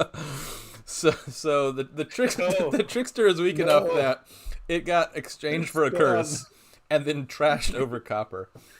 But it could still be played if we had the actions because it's now in the trash. Oh, true. Yeah, we can still play it. It's a with us. Okay. Mm-hmm. It's with us in spirit. Yeah. It's yeah. I don't know. Yeah, for Mick, that might just be a psychology thing. It's like trashing the copper is better for my deck, but I just want to rub it in that you made a bad buy. What about a Necromancer promo where you put 3 discontinued cards in the trash that you can play? Get your Ambassador and Saboteur in the trash, and then that would be funny. So release like Necro 2.0 where it's like zombie Ambassador, zombie Sea Hag. Why is it all a text though? Exactly. Zombie Navigator, zombie. I'm forgetting what cards were zombie Oracle. Zombie Oracle wouldn't be so bad. Also gone. Oh no. Yeah, because I think Oracle's big problem is it's just like lengthy to resolve, and so zombie Oracle you're playing at most once per turn in almost any kingdom. So like zombie Oracle would be a great candidate for a zombie effect. Yeah. I think the reason Oracle is gone is because it's, especially in person, I think, long to resolve because you gotta, like, every time you draw a card, you gotta go then check every person on the table's top of deck and be like, you don't get that, you don't get that, you don't get that. Yeah. What is a zombie ghost ship? Oh, I don't like that. Very scary. Don't do that to my necromancers. Zombie, what other cards or like just a little bit too weak? Pearl Diver. Zombie Pearl Diver. Well, that's basically Zombie Spy. True. Yeah. Zombie Scout. That'd be a good zombie card. Zombie Scout, yeah. So I'm hoping to see the Trickster here, the zombie Trickster. Do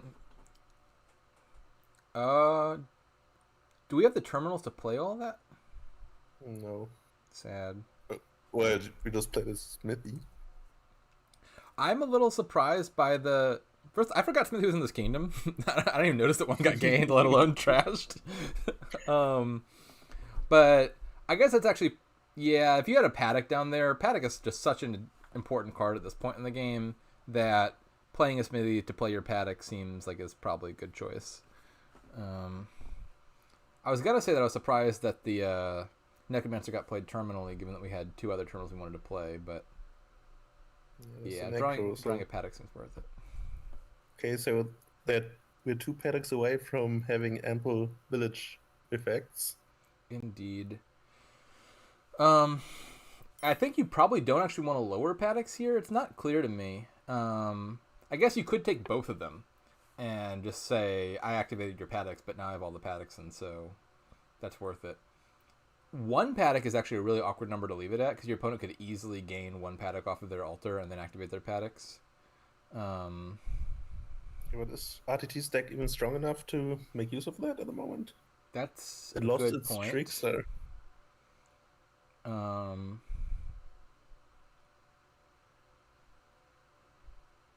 so we do take 1 paddock.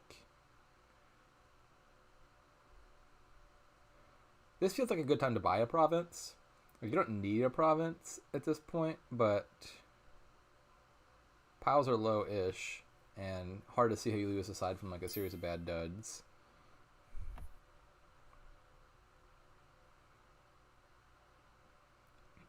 I think I would take either a figurine or a distant lands here, and make it just a little bit more annoying for RTT to activate their paddocks, rather than put 1 more in your deck.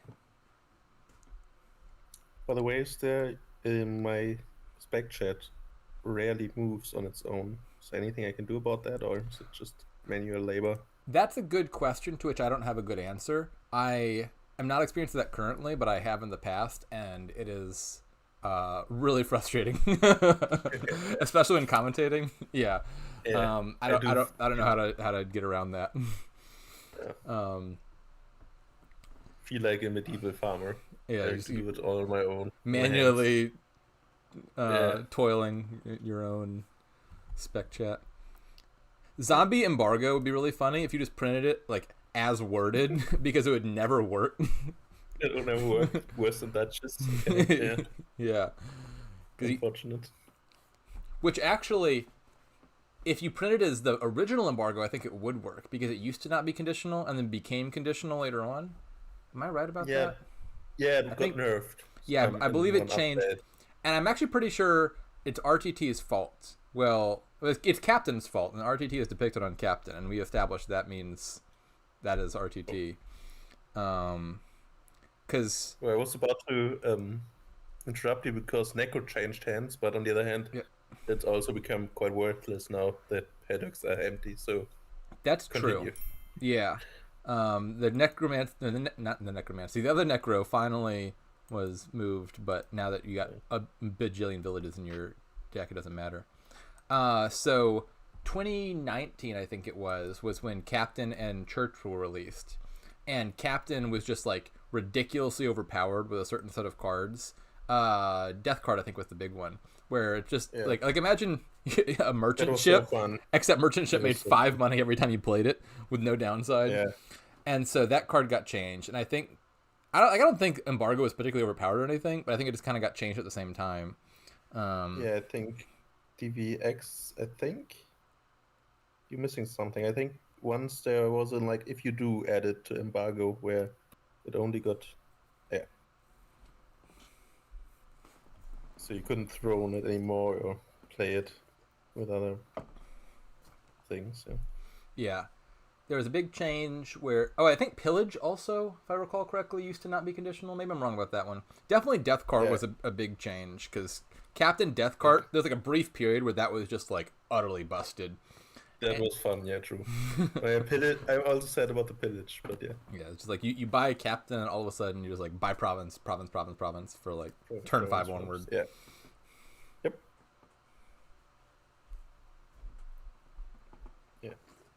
Yeah. Nerf was referring to a good weekend, not that it was like an intentional design. It wasn't an intent to weaken the card. I don't think anyone have done that. I can't sing at all. Not even slightly. Which is like one of the 2 optimal amounts of singing ability for karaoke purposes. The people who can sing kind of okay are the worst at karaoke.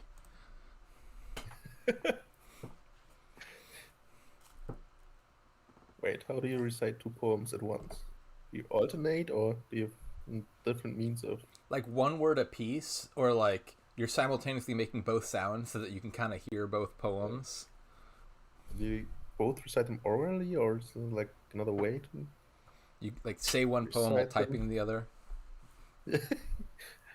I mean, I would be so impressed by that.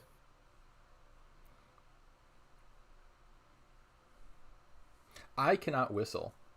It's a serious deficiency of mine. Can you juggle? Nor can I juggle.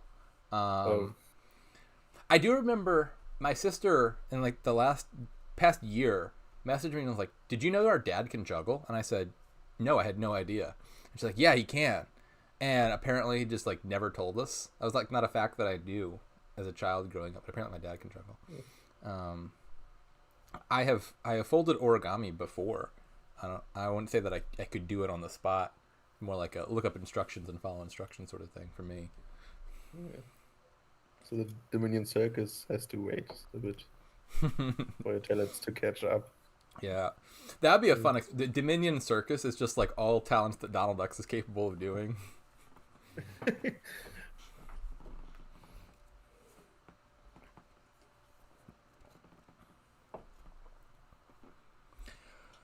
Distant Land seems like a pretty good way of scoring here, just because you've got altar that can gain you fives. Now you've got a bunch of villages in the form of paddock. Your draw is a little bit limited, so which that's The not only that true issue is anymore. This files, right? yeah. How many paddocks are in play? 5, right? So that seems fair. 26 points to 6, not as fair. It does look like Mick is ahead. I'm gonna blame the trickster in part because I haven't followed the mid game enough to know what else RTT did that could be the reason. Well, he didn't hit altar on his hasty necromancer play. Oh yeah, that's That true. was pretty bad. Wait, but did Mick just not buy necroman? Like, why did Mick He still have a necropolis in his deck? As a question. I don't know. He just hit 6 without needing to trash the necro on turn 3 or 4. Yeah, I guess that makes sense. Is if you Uh, get to altar immediately mhm. without lining it up, well then maybe you've got enough terminals in your deck now that Yeah, you want the I think he drew necropolis. his masquerade turn 3, and he just spy or something with the hasty necro that he bought turn 2, and then hit Oh 6. yeah, I'm now for the first time this game. I'm now looking back at Mix turn 3 and turn 4, and those do look really good. Found Mask turn 3, trashed an Overgrown Estate, hit Altar, shuffled it, shuffled the deck turn 3, so your Altar's going back in your deck for turn 4, which isn't even usually true. Yeah, okay. I think I figured out why Mix ahead. That might have something to do with it.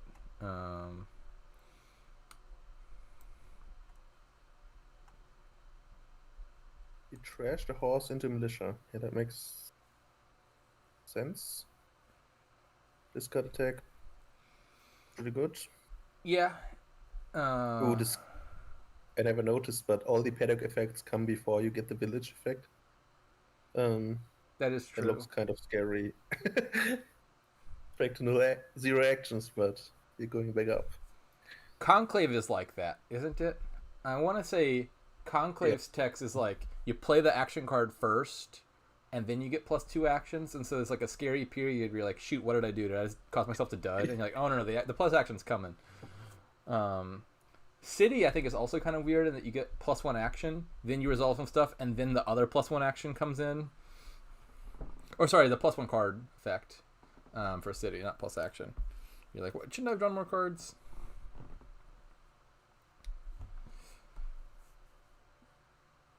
All right. Yeah, I like this play a lot from RTT. I don't think it's likely to work, but it seems like the best shot in that you score a bunch, you militia your opponent to maximize the chance that they dud, and then you hope that you can capitalize on a dud turn. I think there's an outside chance that Mick duds here somehow, and then RTT could sneak in a win. I mean, RTT knows that there are 4 horses at least. I mean, Yeah. there could have been 5, but kept a copper for the sneak masquerade attack, I guess. Don't know if that was counting the necromancers or actions correctly, but I was kind of expecting another province there from RTT. I don't know if that would have been correct. We're stopping here, right? That's not good. We didn't have. Oh no, we did have to stop here. I was gonna say we could have used the Necromancer as a draw, but we actually did that anyway. Yeah, there is. Could have been one more horse in hand. Yeah, so I I mean, don't know. the militia I think does end up mattering a lot here because Mick's passing up on a good deal of draw. So what do we do here? That's a good question. The regular duchy? So I would say the next few plays look pretty automatic to me in that I'm playing a paddock, I'm playing an altar, I'm gaining a duchy, and I'm not sure what else they were considering. Maybe they're hypothetically I don't know why I said hypothetical. Maybe they were thinking about keeping the paddock in hand to guarantee they had a figurine target. But I think there's enough actions down there that the chance your figurine finds no actions is like really low. Yeah, should be. So I feel like it was kind of guaranteed that you play the paddock there, and then copper into duchy feels correct, and then see how much money you draw. Yeah, not many treasures left, I think. So I think it's just the action card and no action card. If RTT doubles, would he be in a winning spot now? Was that meant to be past tense? Maybe that was doubled. Like if RTT had doubled, would he be in a winning spot? Well, could Mick have hit 16 off of this? 8, 11. It does seem like probably if RTT had doubled, it would have worked out pretty well for him.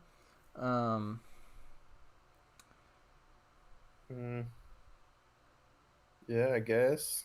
If you can double again. Yeah, like if RTT took one more province, as it turns out, Mick could not have double provinced. So, yeah, I think counterfactually, doubling would have been better, like, if you knew that Mick was going to have this turn. I'm not sure if it was better on average than what he actually did, but it felt like a reasonable line to me at the time. Now, what do you buy as Mick? One more duchy seems correct to me. 2 more duchies is more iffy. Let's see. No, I like 2 more duchies. I was going to say that could open up a duchy pile out, but if you took 2 duchies, then 4 duchies actually wouldn't be winning, because that wouldn't be enough points for RTT. So maybe just 2 duchies. Yeah, that's interesting. Maybe Smithy. I don't know if you get around to it, but yeah. Oh, just lands. Yeah, I guess it is lands pile out is not. Yeah, I think that likely. That seems pretty reasonable. Your opponent could take 3 distant lands pretty easily, but then they still have to score 12 points, which means they're taking province. Like if they could do 2 provinces and 3 distant lands, they could do 3 provinces. And then the distant lands could be like Zombie Apprenticed if you end up not getting the points and find it in an awkward time.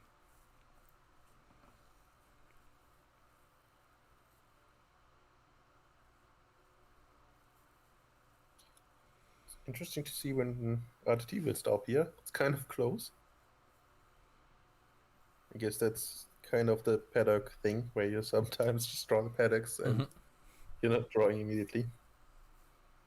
Paddock is a tricky card, I think, to play effectively because that delayed draw where you take a bunch of paddocks, you're thinking you're adding draw to your deck, but you're actually, for the next shuffle, adding a bunch of stop cards. Can be difficult to play effectively. Why do Dominion players do the cruelest things to horses? Or just do cruel things to horses. I made that unnecessarily superlative. Well...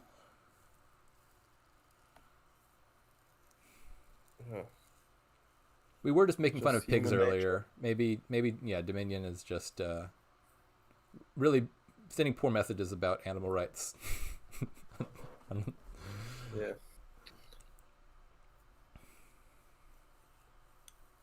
But we create model horses and use them for plus buy.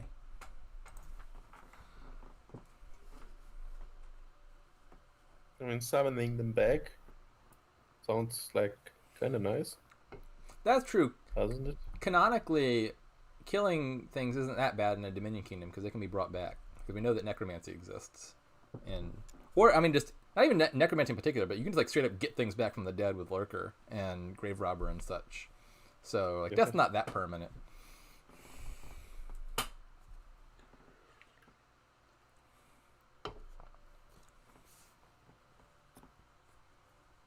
Yeah,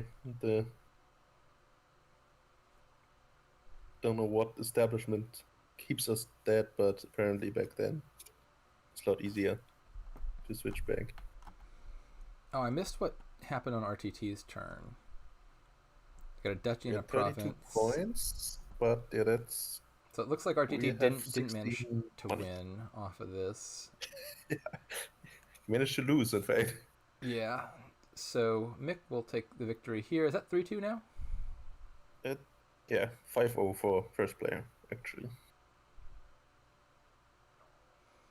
Oh, we weren't rooting for second player hard enough. Forgot to do that. Yeah, our job.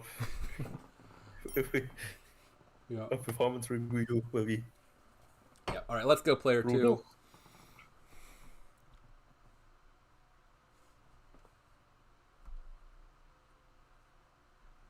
2. So 3-2 in Mick's favor. Indeed. Going to RTT's start. So RTT game needs to 6. win this, or else it will be a victory for Mic Qsenoch. We got developed rats, but do we have a village? We got Mastermind as a village, and Mastermind is a village. Yes. Staff. What does Prosper do?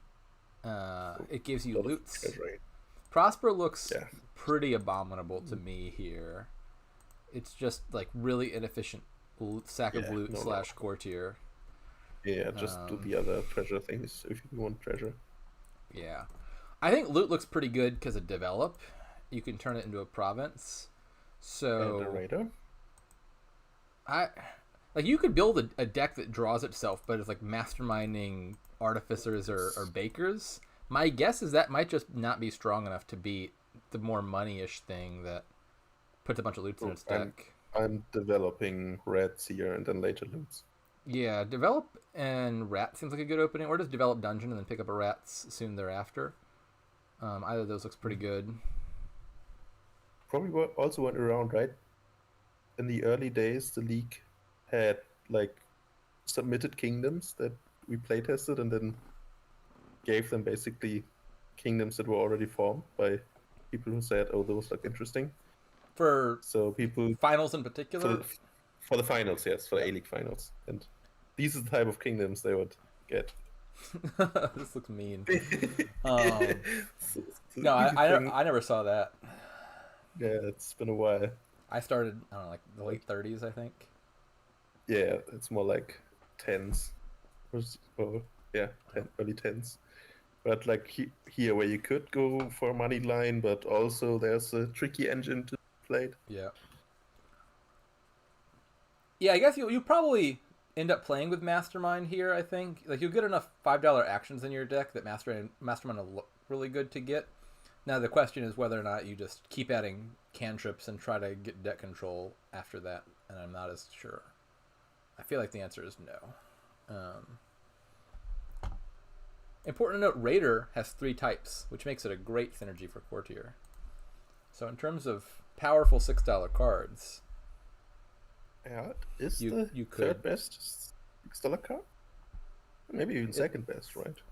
I mean, I would surely buy Raider over Gold here if Stack of Loot weren't on the table. You had to buy the $6 card. Yeah, that was like a couldn't rule. buy Stack of Loot.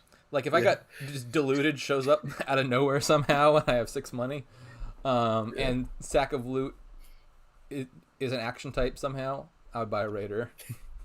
Yeah. So advanced delusions. Yeah. Creeping up. Why open Baker? That's a good question. Oh wait, am I not scrolling now? Oh no! Did it afflict me? People have been saying things. Yeah, sorry. What hex is that? Do we have a infection themed hex in the game? Plague? Plague, yeah. I missed the context for that. I mean, me infecting you, that was the context. And that's also I follow now. Yeah, that would be on theme. Well, So what happened one more here? dungeon. No red's been gained so far. Although we do seem to be creeping about in dungeons, so surely we'll get reds here. Okay, so there's a question as to opening Baker. Uh, it seems all right. I mean, you're not. It's not really doing anything for you in the short term because you had to spend a coffer to get it, and like the first time you play it, you're just getting the coffer back. Maybe you needed the coffer turn 3, and you don't see the Baker till turn 4. I don't love the Baker opening. I think I like RTT's opening better. Which was dungeon?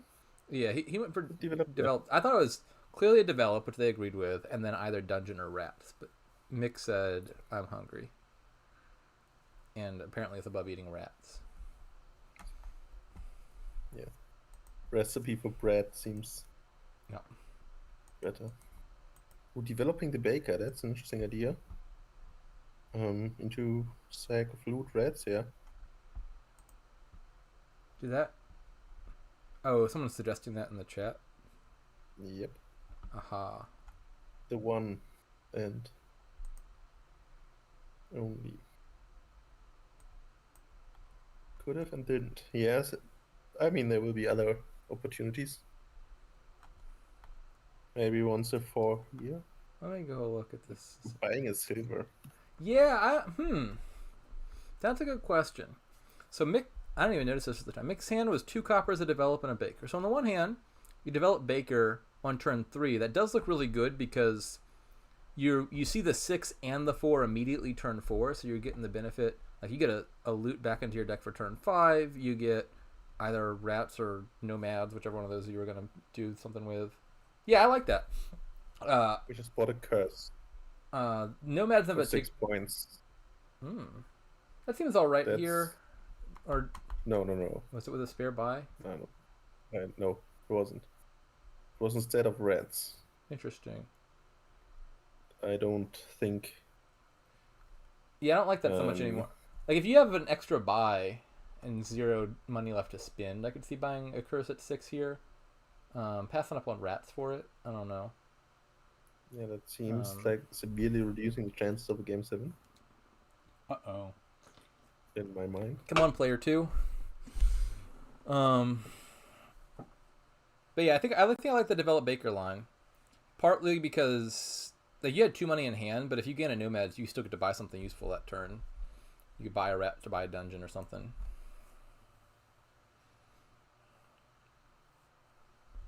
Yeah, Mick has 3 develops now. That's a lot of develops. But I mean, it makes sense in this kingdom. There's a lot of stuff to trash. We're talking about like preset kingdoms for the league finals. The infamous King's Court developed kingdoms were in high demand back then for kingdoms to break brains. I know there is like a auto pile with King's Court develop and a 5 cost smithy, where you just like King's Court, smithy, develop. And I don't know exactly how it works because I don't think I've ever actually seen it come up, but I've heard tell of it many a time.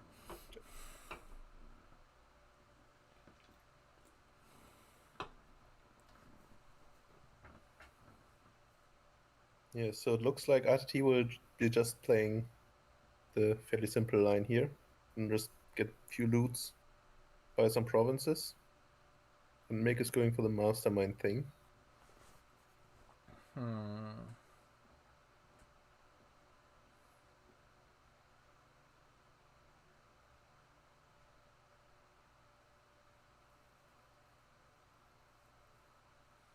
Okay, another curse for 4VP this time.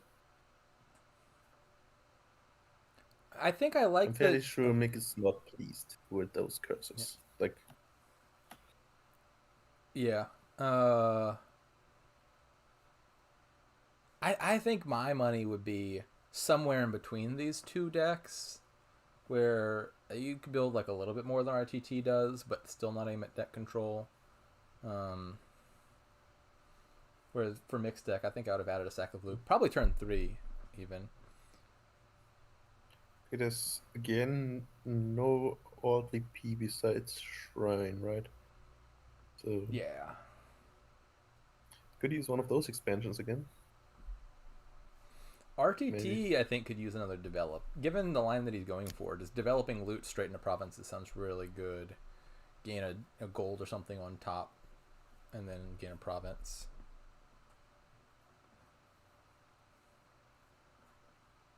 Yeah, sure. But they do really have to connect, otherwise Yeah, I mean, how many other good targets are those there in metals become RTT's very deck? sad.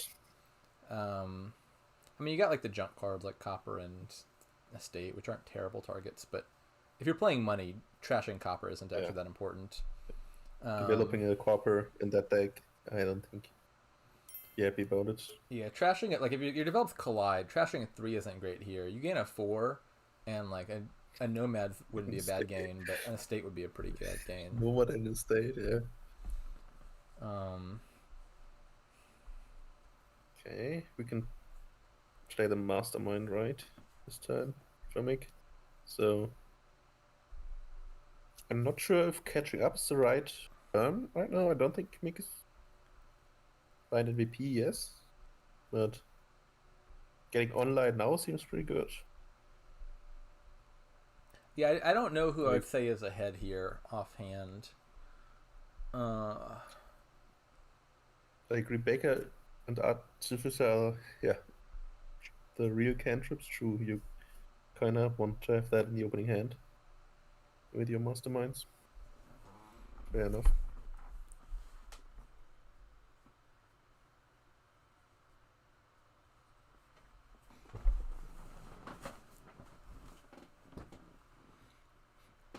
Yeah, Cave pointing out Mick did not have a lot of good targets for his mastermind, but did find a Baker. And from here on out, quite likely you can just set up a guaranteed mastermind target by developing something to top deck a cantrip. But like if Mick didn't find that Baker, maybe they're in a much worse spot. Yeah, they had a dungeon coming in as well, so like maybe. Yeah, you got a decent amount of search space. Yeah.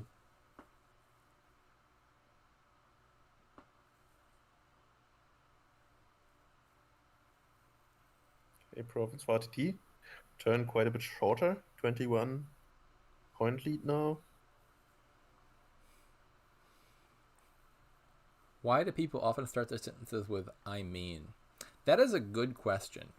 If you asked me to explain the functional meaning of "I mean," I don't think I could do it at all. Like you could give me a set of context and I could tell you one by one, like yeah, I'll use it there. No, I wouldn't. But I have not the slightest idea what rule it follows.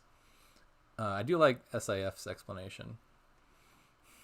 We could also like lower your epistemic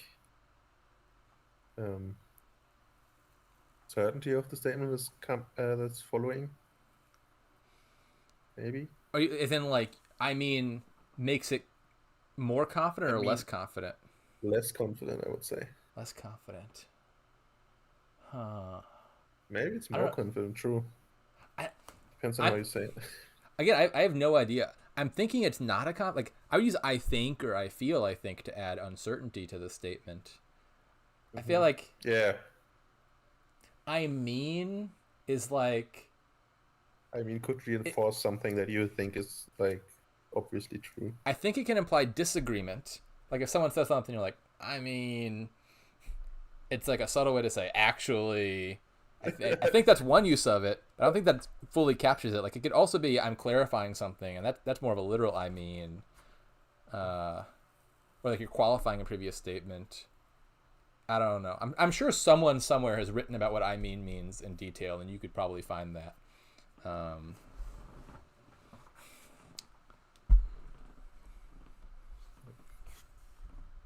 So there's a courtier with a 3-type loot. That's also pretty good.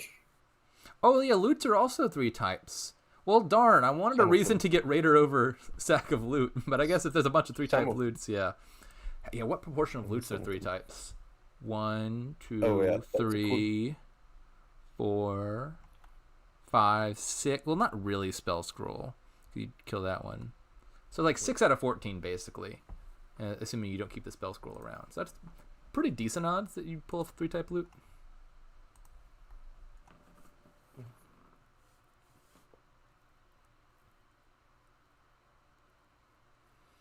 Yeah, the 4 Titan Drake listed plus spell scroll kinda plus Amphora plus Endless Chalice, I think, is all of them. So what's How that? many loots could you name? Like 28% from memory. From memory. I think all of them.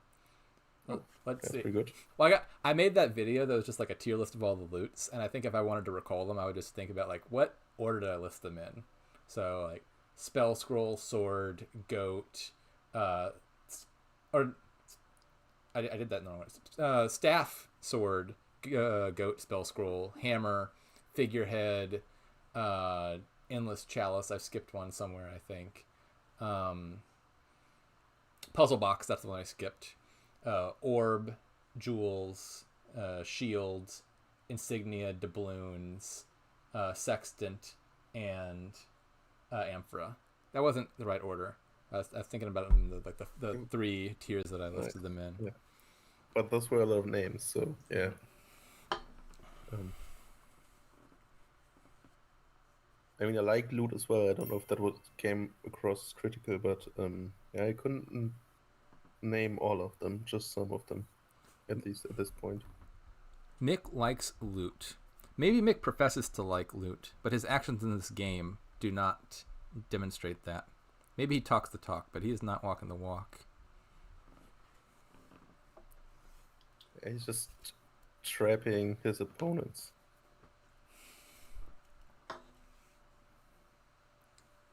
Luring them in with a shiny bait, and then going back to good old develop instead. Allies versus plunder. I don't think I've read, there's not a text version. I haven't listened to Mick's interview yet, but I have noticed that the other interviews, there seemed to be just like a very consistent trend of like all the players this year were like, I hate allies, I love plunder. And I guess Mick is bucking that trend. Yeah.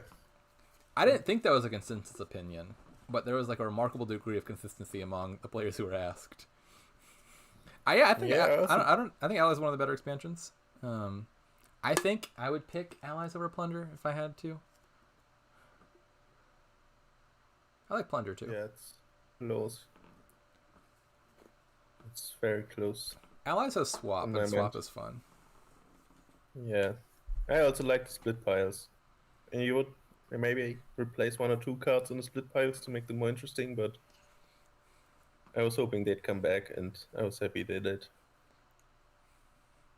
I think for both of them, the thing that's the theoretical main draw, namely the rotating piles and the loot, are to me like okay, but I like both of them for like all the secondary cards. I think have a lot of interesting and unique effects that I enjoy. Like I like swap, for example, really more than any cool rotating these days, pile. right? You get a set mechanic or whatever, but you also get 20 nice kingdom cards. Yeah. To it. Like there's like all the like random one-off cards I think are interesting and high quality. Like Courier is an interesting card on its own. That's not part of a larger archetype, really. Yeah. I mean, Cage and Grotto are for me the highlights of Plunder. Yeah. Which I'm maybe kind of a bit. Grotto is a tricky part one. of the mechanic, but yeah, it's tricky. But before my championship run, I looked at the Thunder Dominion tier list and saw it was very high and tried to adjust my playstyle. I remember making off of that because I hadn't played that much, but yeah. I had an early list of favorite cards from Plunder, and I forget what was on it. But I know Figurine. I like Figurine a lot. It's not very strong, but it's like it does unique stuff. Figurine's great. And I like Pickaxe. Pickaxe is fun. I mean, First Mate to me also. Oh, First Mate. Yeah, that's a good one. I like First Mate. It's another one that's like it's not very strong, but it's like tricky and it makes you think. It's weird. Yeah, exactly. You need to work for it. Yeah. Don't just get your stuff. I agree. Yeah, I would describe First Mate as being, I don't know, like a bit below average. Like it's not a bad card, but it's kind of situational. Too much so to call it a good card.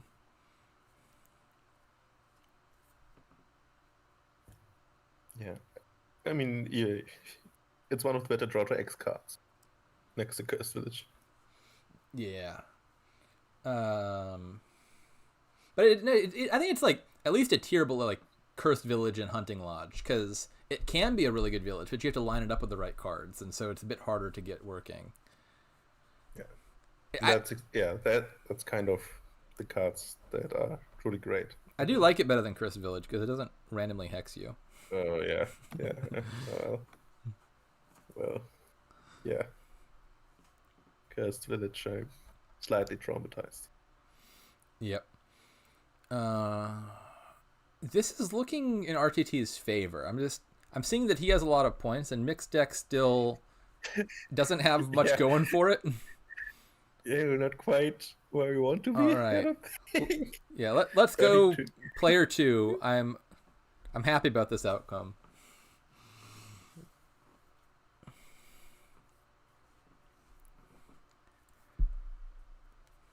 Neither of these players, I think, strikes me as the engine kitty type. You know, like I could believe Kaplane would have 10 masterminds in his deck right now, but Mick surprises me in that he's trying to build this engine.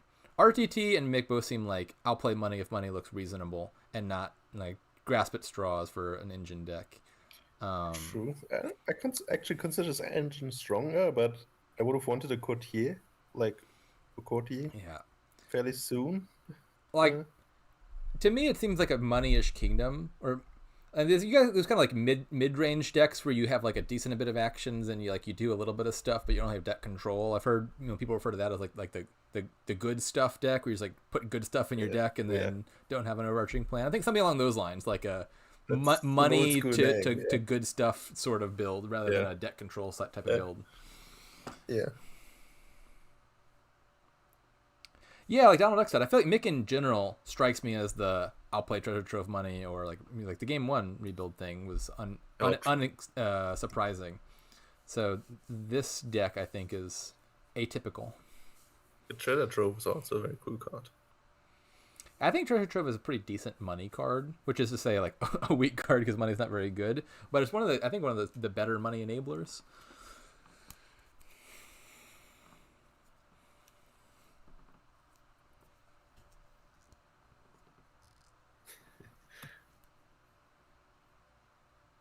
Yeah, I just want to pronounce it French because it looks very French to me, the name, and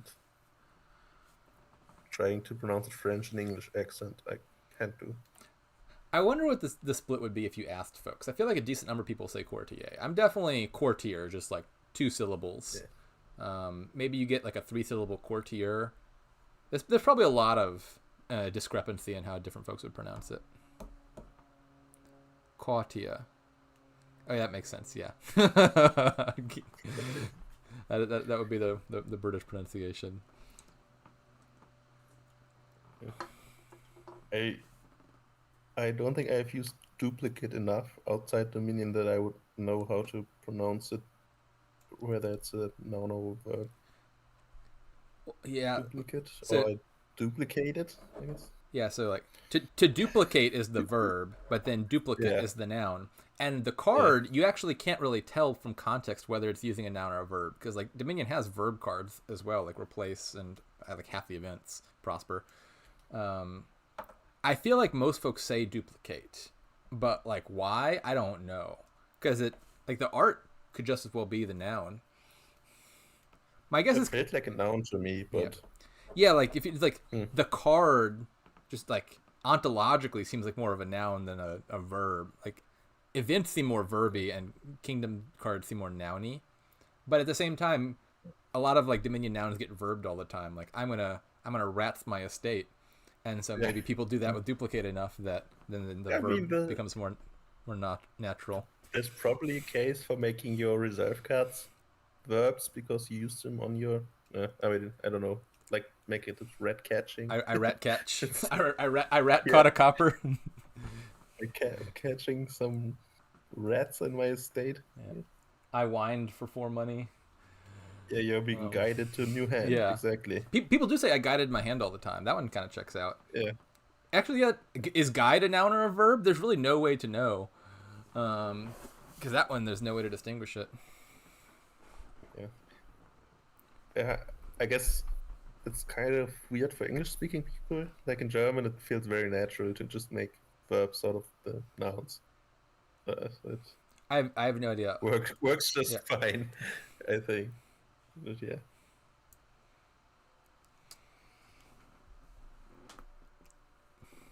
The game state does not need to be lopsided for the spec chat to deviate. That is very much not a prerequisite. There was just a point in game 5 where it derailed. But to be fair, this time there's some very long turns on Mic's side where you can break your brain trying to figure out the develop lines. You can also talk about guide. Mic's gonna pull some surprise pilot out of nowhere and no one's gonna notice.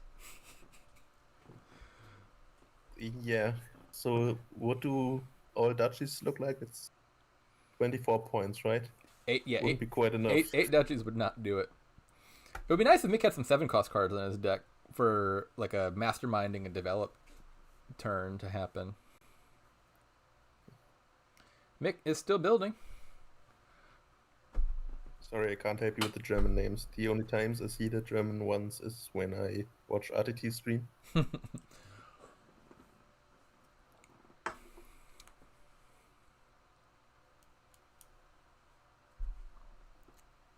Remember when some people do not thought remember. Mastermind was better than King's Court? I would like you to name and shame those people, but Yeah, I think Mastermind is clearly less good than King's Court, even factoring in the price. It's just a lot more awkward to work with. yeah.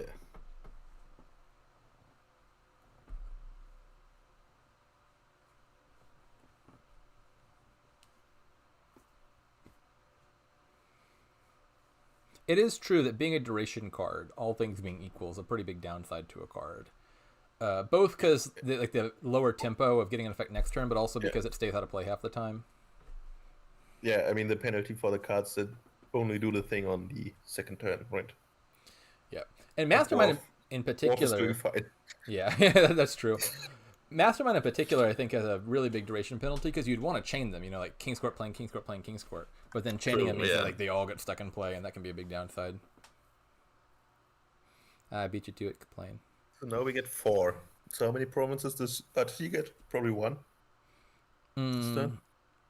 Yeah, that's what we're up against. I think RTT's deck is really unlikely to do double province at any point. It's possible, I think, but like, unlikely.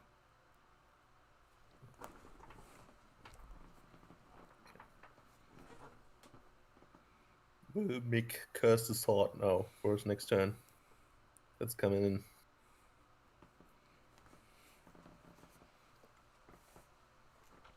Oh yeah, I mean strikes again. I'm sorry, Synth. If you came for useful English advice, I cannot be of assistance. Just say it at random points in your sentences, and you'll sound very natural.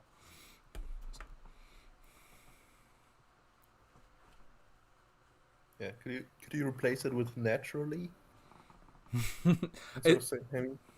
Yeah, naturally. The big thing that really hurts Mastermind. Like is a virus. I do remember thinking I didn't like how much I said like, and I can't get rid of it. It is very involuntary. Yeah.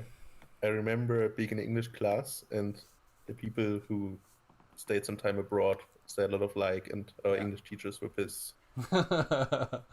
Though the context that most bugs me isn't even using it as a pause filler. It's using it when you're describing that you said something. Like, I was like so-and-so or such and such. Yeah. And I was like... Yeah, exactly. Like, that's just more natural than actually saying I said X or I told them Y at this point. To the point that if you said the real verb there, it would, I think, sound stilted.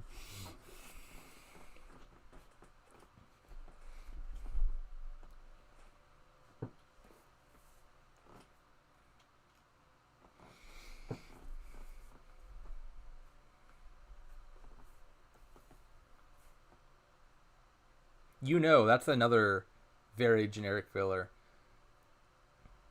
Just say that at random points in your sentences.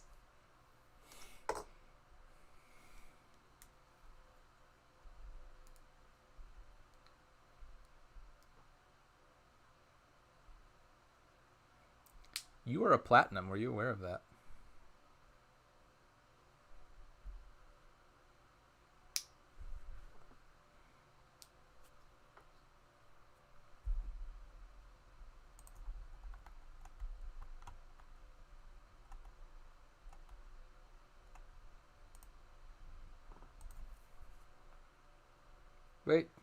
Where did Dr. Steelhammer go? Am I all alone?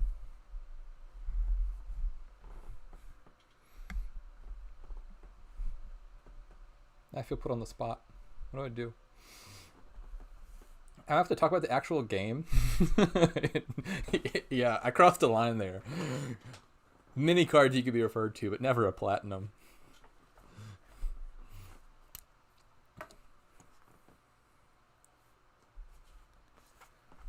Can you hear me again? Ah, you're back. Yes, I'm back. Sorry. All right. Many things have transpired since you left. RTT gained a duchy and an estate. A duchy and an estate. Okay, yeah. so no province. No, it's still at 4. Okay, but the duchy was easy to gain for Mick, so also some VP gone. Yeah, like the game's not over. We're not at half VP, and Mick has a lot of masterminds. Did the server just restart? Oh, can you not get back into the game? This would be at exactly the time that the server resets. So if you left the game, you're probably on the wrong side of the server. Okay. That's not good. Uh-oh. So I'll dictate for you. Mick has the following cards in play. Dungeon, Mastermind. His hand contains 2 rats, a baker, and a develop. There are 16 cards in the deck. The top card of the discard pile is a dungeon. What would you do? Can you stream on Discord? That's a good question. I might be able to do that. Let me figure out how to do that. Share my screen. Can you see my screen now? I might not. I think I have to confirm it. Yes. To go live. I think that should work. Good. Can you see it now?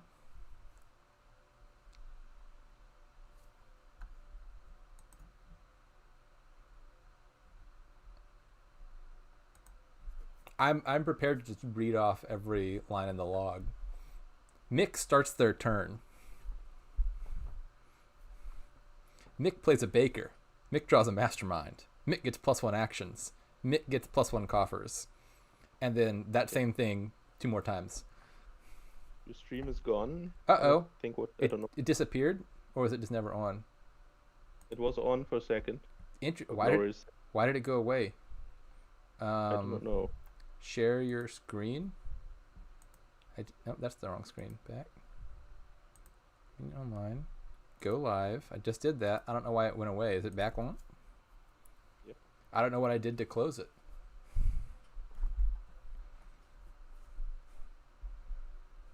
I'll just read all the lines just in case. Yeah. So, not much has happened. Yeah. No.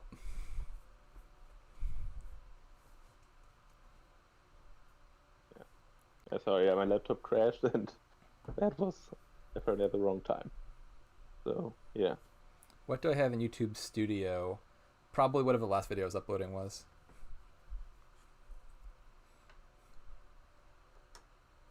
That's probably the Haka Shad game that Haka's been waiting for forever.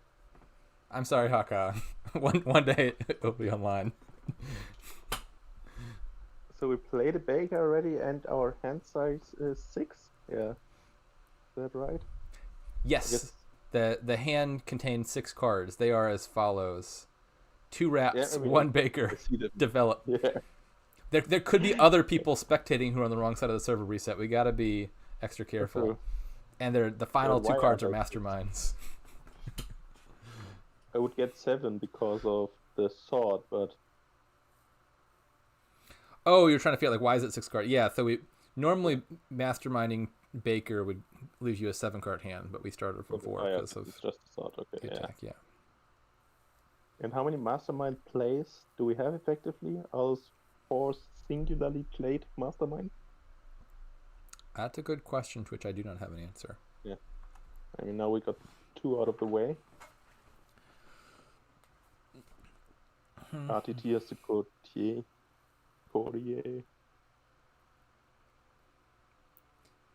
So do we go for the develop that also draw 3 cards, or do we play another baker? And Let's see. I was considering whether to mastermind some masterminds here. I'm not sure how many turns you're planning on having as Mick. Like if you want the next turn to be your final turn, presumably you mastermind masterminds here because you get a bunch of plays your final turn, and you leave more masterminds out of play, which is actually a good thing if you have 0 turns remaining because you want to have a thinner deck. If you plan on having multiple more turns, well then you probably want to mastermind Baker and or develop. And I'm not really sure.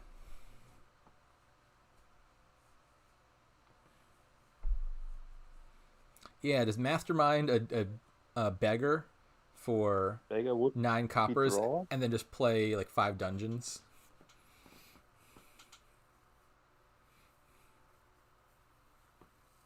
Yeah, developing for Dachis, but what do you do next turn then? He said. Yeah.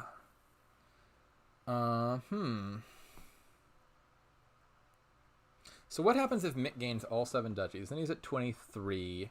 If provinces go 3-1, then that's like Mick scoring 12 more points. So 35. Yeah, this is a sticky situation because Mick really needs to get all the provinces and all the duchies. And RTT's deck is not that likely to have a full dud.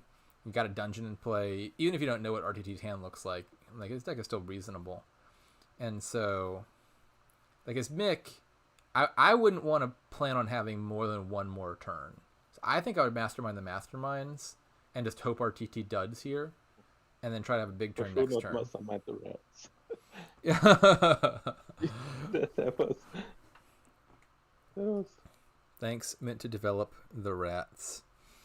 Oh yeah, losing a quarterfinals match because your opponent denies an undo would be pretty painful. You've been there before. we have been there before.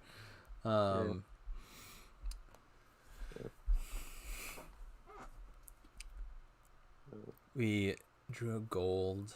The money doesn't really matter. Mick's got a lot of coffers. It's about the gains, I think. For the that's not true. Provinces are actually also kind of hard for Mick to get because there aren't any good ways to develop provinces. So the money matters a bit. Mick's got to acquire 4 provinces somehow.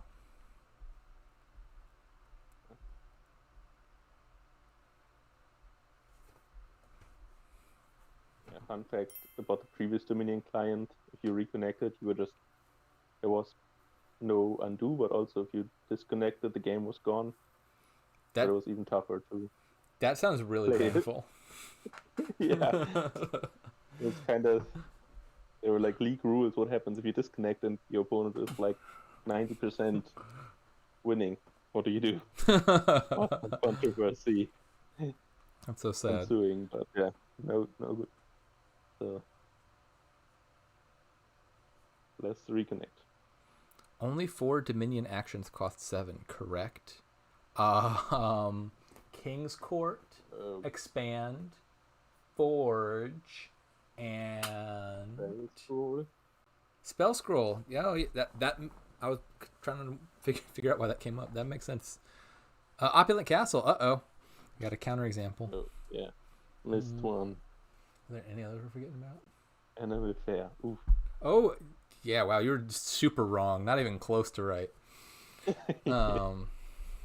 And for most of them, there are also 10 of them. Who was that? That was JAH306. Your mistake has been immortalized in a video that is being spectated by many people. I don't know how you may be able to show your head in this town ever again. And be like, that's the guy who didn't know how many 7 cost there were Dominion. Your grandkids are going to hear this story.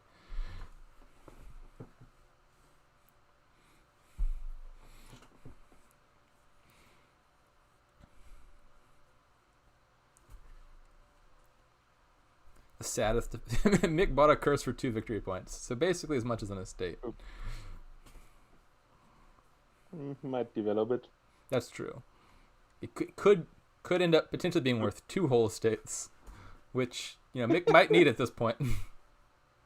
13 money, yeah. Good golly gosh, RTT. Where did that come from? Okay, well that I think justifies a resignation, if anything does. Hint, hint, nudge, nudge. Nicholas. Where's the cursor in this? Yeah, you can curse yourself, just fine. converge. Oh, so now I have to yeah. refresh because I am on the other side of the client. I think I can now close the live stream. Is it still running? Oh, I see a lot of people How do I unshare the coming screen? online Stop now. streaming. Okay, I figured it out. Yeah, stop streaming. Okay. I will use that opportunity to jump back to my laptop from my phone. See you in a second. Alrighty. Was this / is this streamed? We are currently in the middle of a game between Mic Qsenoch and RTT. If you want to watch it, you should spectate their game on dominion.games. Is there a link? Dominion.games. If you want to find their specific game, you can add either of them as a friend, and then you'll be able to see their match on the auto match tab. Yeah, RTT is very simple name. Yes. Between the two of them, RTT seems easier to spell than Mic Qsenoch. There's a silent Q in there somewhere that might surprise you. Yeah. So not the day for the engines, is it? Apparently not. So far. And also not for the second player. And Yeah. Mick got first player in our final game. This looks like an Engine Kingdom to me. Not the strongest of all time, but I think you're pretty clearly building here. The money is weak, yes. The Mic Qsenoch Q, I believe, is silent.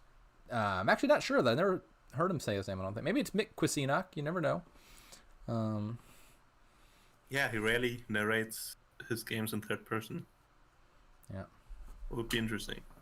Yeah, I guess that's how you should do it for anyone who doesn't know how to pronounce your name. Yep. I was wondering if this is streamed anywhere. It is. So anyways, Chapel will get all the bad cards out of your deck. Then we got a lot of villages. Throne Room seems like clearly the best. There's also Squire and Conclave. We got Draw with Wild Hunt and Patrol. Wild Hunt looks a lot better to me because the value of Patrol is much lower here.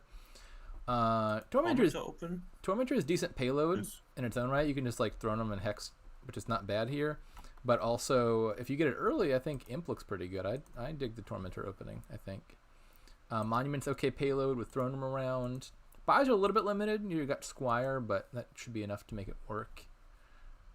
King's Cash does not look amazing to me, but I could see it being gained depending on what your deck ends up looking like. I'd probably rather just play like Monuments than Thrones, I think.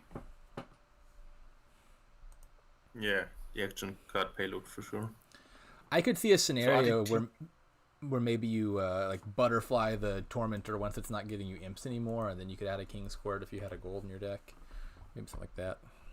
You were about to say something? Yeah, about the Chapel situation. Oh, what's the Chapel situation? He's collided on turn 4 and Mick is only on turn 5. Sees the Chapel, but got a guide down. That's pretty good, I guess. If your hand wasn't that as good as it is now. Yeah, so both of those kind of sad outcomes. Definitely worse for Mick than for RTT, which is good because we established that we're rooting for player 2. So I think that means RTT is the favorite to win the match all of a sudden because he got lucky enough to roll player 2 in Game 7, something you always want to do. Getting an imp here, yeah, that makes a lot of sense. No need to hit 7. Agreed. There's no value in that. He would not even want a King's Cash if you could game one right here. So take the imp and a 5. I guess he's maybe thinking about preparing here, which actually might make some sense. You're triggering a shuffle that maybe you want a bunch of these cards to miss. Yeah, he's a guide, I think. I would buy maybe already a Throne Room. Bit ambitious maybe, but I would buy an action card. Throne Room seems pretty reasonable to me. I don't know if it's the best option or not, but it would definitely be a thing I'd be thinking about.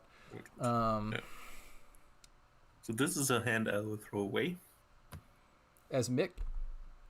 Yeah. Yes, I agree with that. RTT has no option to do so. And yeah, also has a pretty nice hand. Yeah, it's actually a pretty good starting hand for Mick, I think, given that you've got a guide down because you're making a bunch of your junk miss. Oh, that's a good point. I didn't think about it. Prepare Tormentor is nice because, I mean, you can only play it every other turn doing that, and it costs 3, so it's not like a game-breaking interaction. What? But It didn't guide. Just bought a 2. Wow. That is weird. I don't have a better word for it. We just Okay, he prepared for the war to not hit him that way, so pretty good foresight. Well, so the upside of not doing it immediately is your next turn is going to be play Imp, play Conclave, play Tormentor, play Chapel. You get to trash a bunch of cards and hex your opponent and still buy a Squire at the end of that. So, I don't know why not just buy a Squire on the following turn.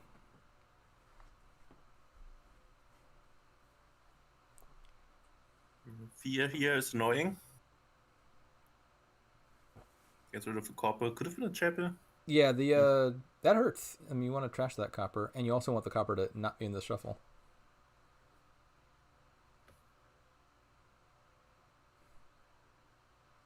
Opting to double Tormentor or play Chapel is interesting. That's true. That was a non-obvious choice from RTT. Yeah, he will find a better time, I'm pretty sure, to Chapel. Yeah. This hand looks nasty from RTT. It's not that bad. You get a Tormentor play, so you're getting like a Throne and an Imp or a Squire and an Imp, which is not a bad outcome for a turn. Or maybe even you prepare here as RTT. A Patrol plus a Chapel means you're probably going to trash a bunch of cards. Basically guaranteed. I think literally guaranteed to trash the last estate. I'm thinking Imp prepare, final answer. It's not a given, but I think that's what I would do. Yeah, I mean, I haven't played much with prepare, so I can't tell, but it feels like you want to pick up some more stuff, so I would be inclined to buy something. But yeah, this turn makes the prepare look good. Yeah, like you do need to add a Squire, and so like at some point you just like hold your nose and you buy the $2 card when you have 7 or something. But like I'd like my turns to do more than just buy a card, and they would have had a guaranteed great Chapel hand the following turn if they prepared there.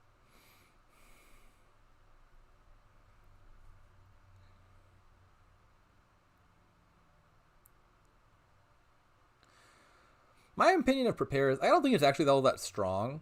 Like, I don't think I've actually seen a kingdom yet, maybe one, where prepare is just like your main village has been cost effective and viable. Ooh. But like in certain situations it can be really good. This is actually a lovely looking starting hand for RTT. Yeah. I remember back in the days summon as the only village was a dream, but ooh, that sounds I can see something similar with prepare. Yeah. That prepare is the only village. That's interesting to play if it ever occurs. March maybe is among the hardest only villages. I'm trying to think of a counterexample that's even harder. Ooh. Golem maybe is worse than March. Is it? Well, I don't know. Okay. What's the worst main village in the deck? Conclave is no way this Conclave is worse than Golem or March. Great village.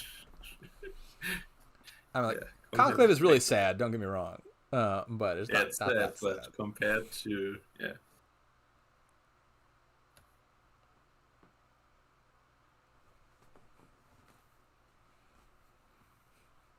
I mean, terminal villages are better than very expensive necropolis, I guess. Oh. Yeah, transmute. Pretty bad village. So mixed deck is considerable. Yeah, that's true. Well, if you count 2-card combos, Inspiring Philosopher's Stone is a pretty darn bad village. I'm not inspired, yeah. It's like build your own really expensive conclave that can only be played in the buy phase.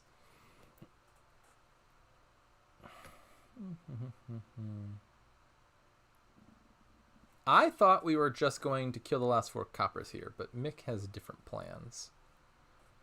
Yeah. And, well, he does have a guide down, I guess, to salvage this turn.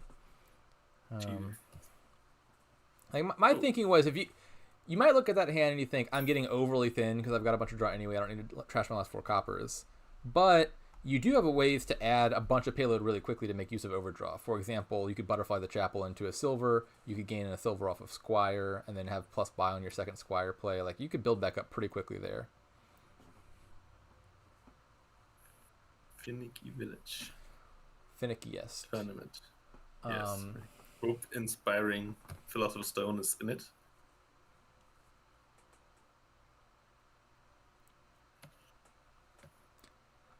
Oh, you were saying tournament because Donald Duck said the word tournament. I thought you were suggesting tournament, which would be a finicky village in that there's literally one village in the whole pile. Oh. True. But yeah, apparently you can play full matches only with the set villages in a tournament. Oh, Dame Molly, where your village can just randomly die. That'd be a good one.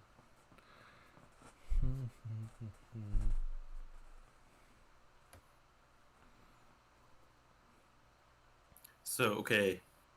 RTT is thin. It's 1 silver, only action cards, 3 throne rooms, 1 tormentor, a patrol, but no wild hunt. My first intuition here is Squire and Throne Room.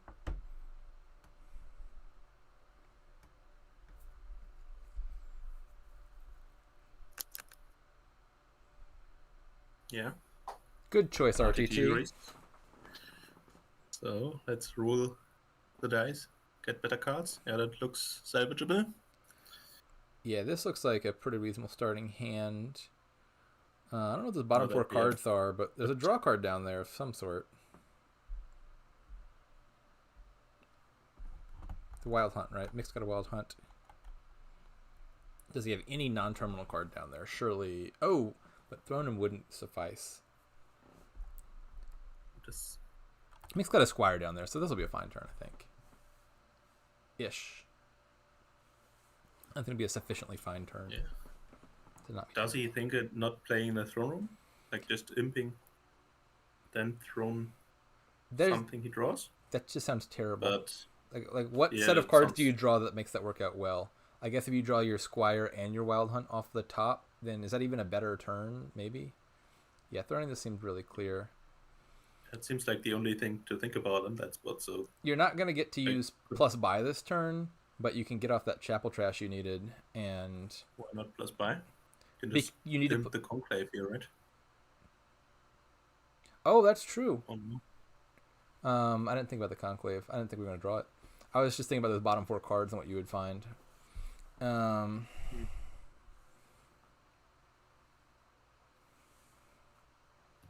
Chapel here feels wrong.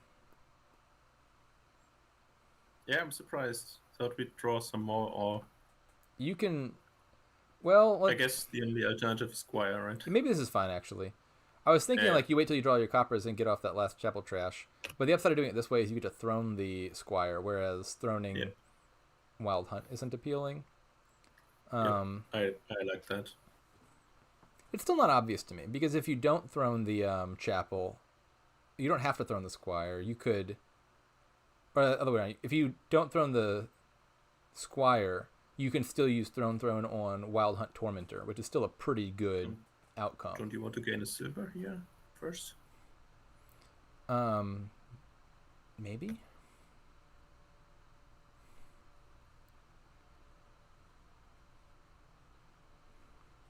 I think so. If I'm drawing 2 cards and I can gain a silver, I'll do it. But so the alternative is. Oh. I think he meant to. Okay. I think he clicked the wrong button. He's probably trying to do the gain in a state function. Yeah. Yeah. So surprised.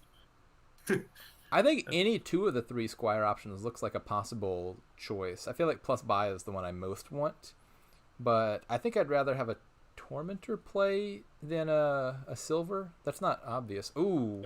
Well, seeing that now, I'm definitely liking the Tormentor play line. That was a pretty solid hit there.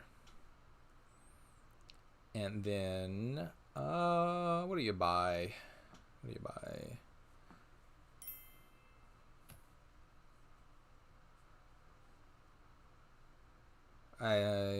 For sure a second Squire. I think that's automatic. And then either a Throne Room or a Wild Hunt, I think, are the 2 things that I would think about adding. I'd want Throne Rooms, but yeah, the deck is still kind of fragile, feels like. Yeah, I think Squire Throne Room sounds probably the best.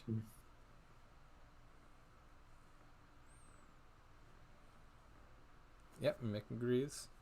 So if we just keep saying Squire or Throne Room, seems like we can't be wrong. Yeah. Seems like a good thing to say.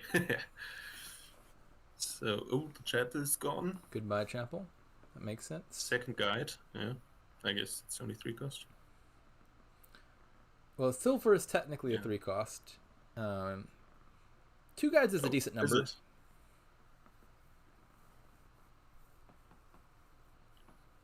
it? Guide passed the silver test in this instance. Yeah. These decks are like they're finicky-ish, and none of your villages is amazing as a starting village. Reed is gone. Sorry, I responded to chat. Like, I was just gonna say, like, you want a 5-card hand that draws your deck. What does it look like here? It's kind of got to be fairly specific. Squire, Wild Hunt, is only drawing you net 1 more card. You can line up throne rooms with your terminals, but you either have to have throne, village, and a draw card, or 2 thrones and a draw card. So guides to avoid duds seem pretty valuable here, given that your deck is not going to be super reliable. Yeah, but the guide flew away Oh, well, into the throne room. Well, one of them. Maybe the other one too?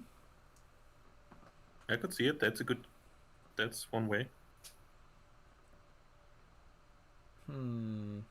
I think I like playing the guide here. Envious. Oof. Oh, diluted. That hurts. Yeah, diluted pretty painful. Not the end of the game. You could buy a King's Cash and it'd be okay. It's like a $4 treasure if you've got a silver in your deck. Wait. Yeah, you can't get diluted, right? There's it's the same card. Oh, they got Envious first. Yeah, that is true. Yeah. The Envious and Diluted, I think, are opposite sides of the same thingamajiggy. Card, yeah. And so Yeah. if you gain Can't one of them, get you both. can't gain the other one on the same turn. So the Envious overrides the Diluted here. I think Diluted definitely hurts more at this stage of the game. Yeah, it's pretty safe to say.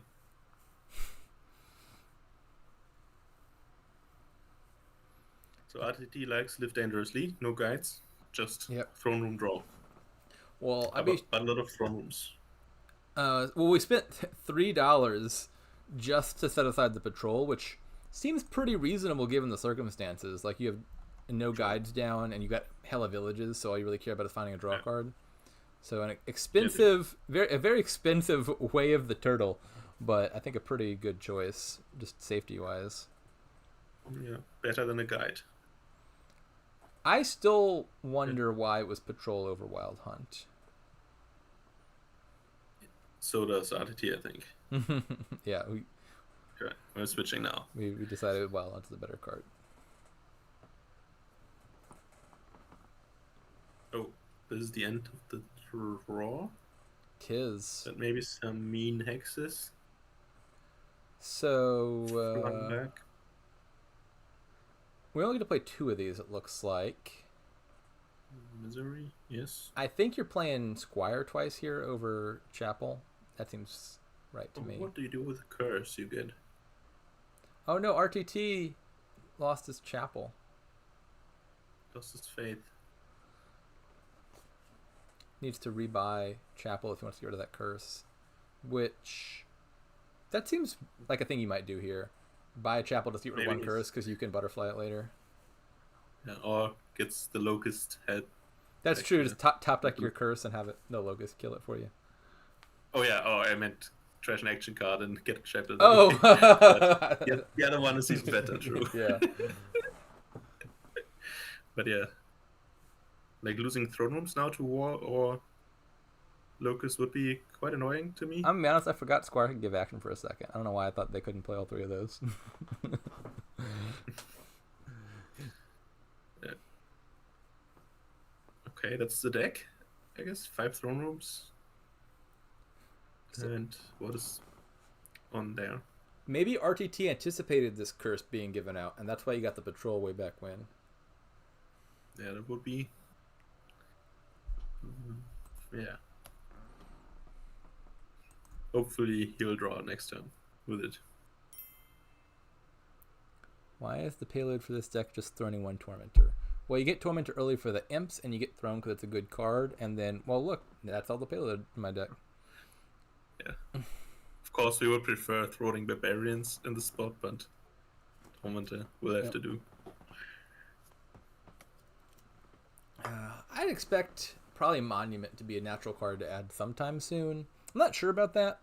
Like maybe you just play with squires gaining silvers and that kind of treasury payload. Ooh, ghost ship back. Oh, this time the looted hits. That's rough. So I guess Mick will not 3-pile this turn. That is true. Piles are low. Has an 8-point lead. Yeah. The Huns can gain some estates, right? The estates could be the gone estate fairly pile. quickly.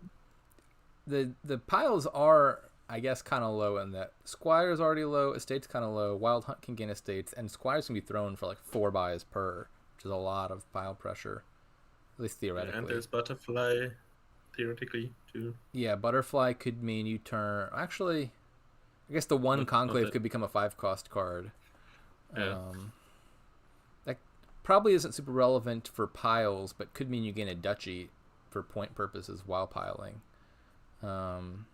If the Wild Hunts get lower, then Butterfly could also be a big deal in its own right.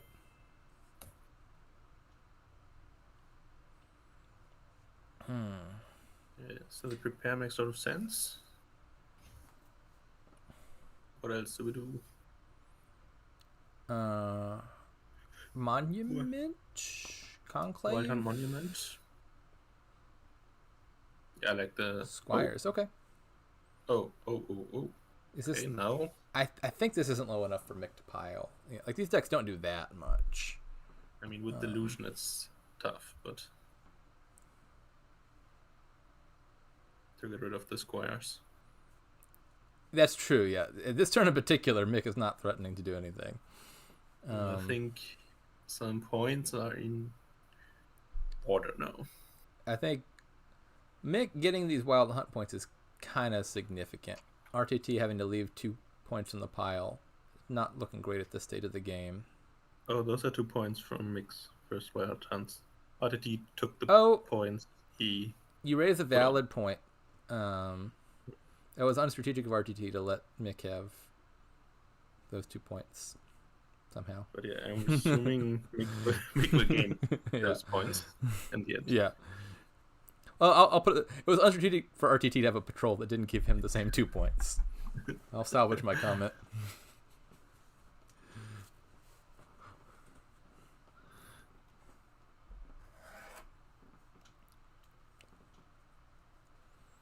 Okay, we're stopping here, I guess. Yeah. Remember what is in the deck. I think, yeah, 1 imp, some more draw than what we have. Yeah, I don't know what's down there. I'm guessing Squire, Imp, Wild Hunt, and Silver. Don't have any idea whether that's correct. That's just what my gut says.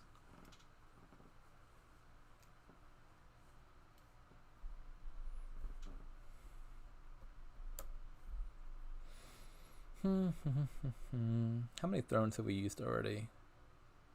So we have 4 total throne plays. We used 1 on Wild Hunt, so we can throw in 3 more things. The diluted poses a big problem for that pile out. Let's say you weren't diluted. Could you pile all of those? You throw in both squires, you'd have 9 total buys.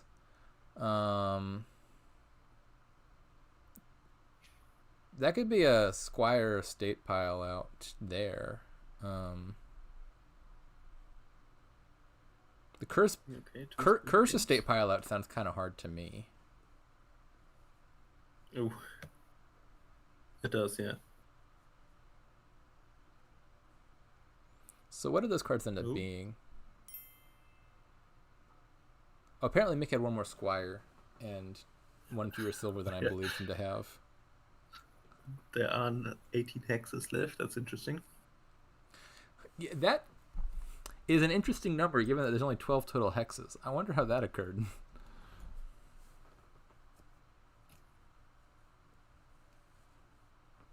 You have to refresh if you want the hexes to be correct. All diluted. Okay, 14. Province seems I'm thinking prepare might be reasonable. Or 2 kings caches? What do you think about that? Gain a few more silvers next turn. Have a lot of money. The question I would ask Might be is, dangerous. do I need points? Yeah. Mick does have 10 points, I guess. Yeah, I think 2 kings caches would be a reasonable thing to do here. You have 2 silvers, you could gain a 3rd silver, and then those 2 kings caches are making you 12 money in total. I mean, it's actually not that I think I like amazing. the prepare a lot. You could do king's cache on a 4 cost, or you could do province and a guide. No action cards for you. Well, the 4 cost would be an action card in the former scenario. Yeah, it's still diluted, so please no. Oh, I see what you're saying. Inclusion with That's a action. good point. You raise a good point. I was can buy a insufficiently symbol. diluted, I suppose. Yeah, it's a very relevant detail, huh? Yeah. Yeah, diluted is kind of annoying, isn't it? What do you gain here? Yeah. Now, It's also said you return it, but you're still affected. That the remaining of your buy phase. no, Cynthia. Unfortunately, I don't think I'm getting my luggage back. I think it's gone for good. I didn't lose a whole lot of value. It was only a weekend trip, and the duffel bag was old and probably could have been replaced anyway. So I lost like a pair and a half of clothes, and most importantly, my Subway coupons. That's the real tragedy.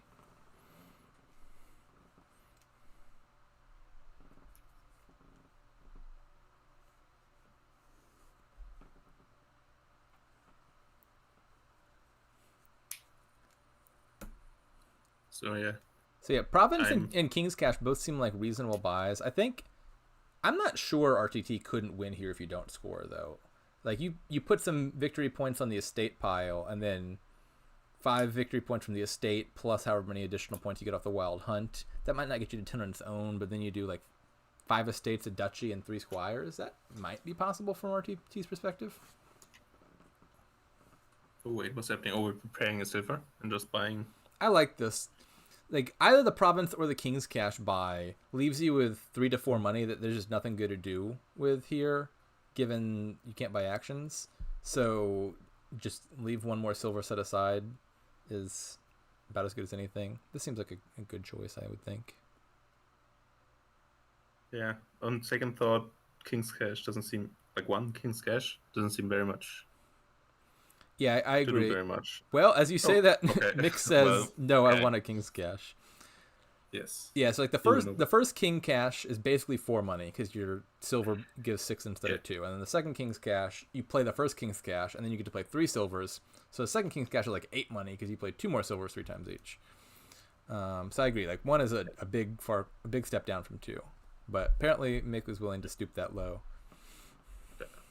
Just loves the yellow cards. Apparently, the loots, the treasure troves. Yeah. King's Cashes. I never looked at the art of King's Cash before. I don't think ever in my life, but now I'm looking at it. It's kind of drab for a king's store of money. I'd like it to be more bright, shiny. Fair enough. Can't pay soldiers for very long either. But that.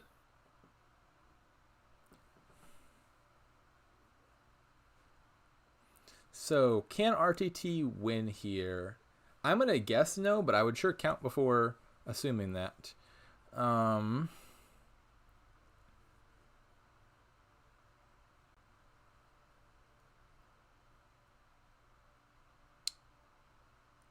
Sad, the patrol drew an estate. It could have picked it up.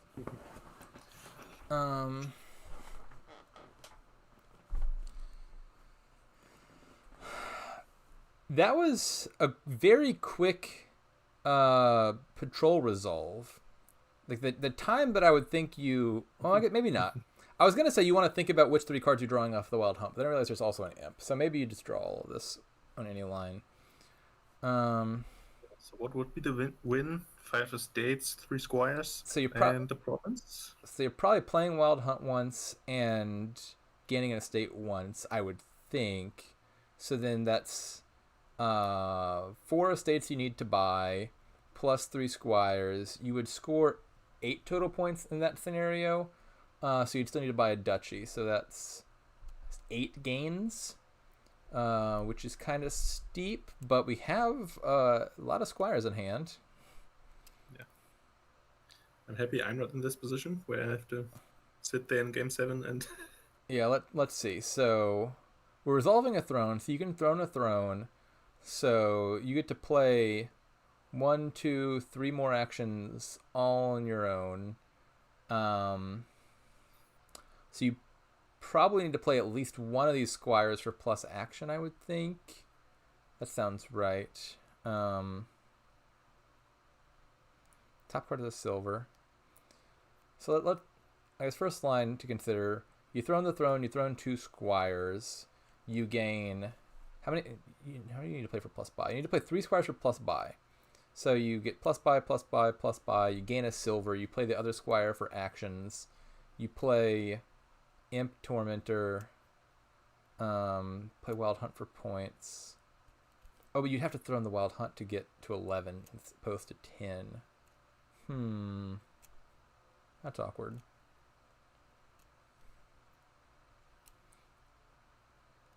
I think misery makes a difference, I believe. Because if you got misery, then you wouldn't need to throne the Wild Hunt to have enough points. Misery would mean that singular Wild Hunt play plus pile estates plus 1 duchy would win. Yeah. Misery's in play, gets in for 1 point. Very big detail JH has pointed out. A tie is a win for RTT here because he's player 2 in game 7. True. So if you played... Let's see if that's enough money. Throne Squire, you get 5 total Squire plays, 1 plus action, 3 for plus buy, 1 for gain silver. Then you have 9 buys, which is enough buys. You need to play the Wild Hunt for points. And then how much money do you have? You have 3 silvers. It would be 5 silvers at the end, so 10 money off of that. 2 already. So that's 10, 12. You're playing Squire 5 times in that scenario, so 17 money, 19 with the Tormentor.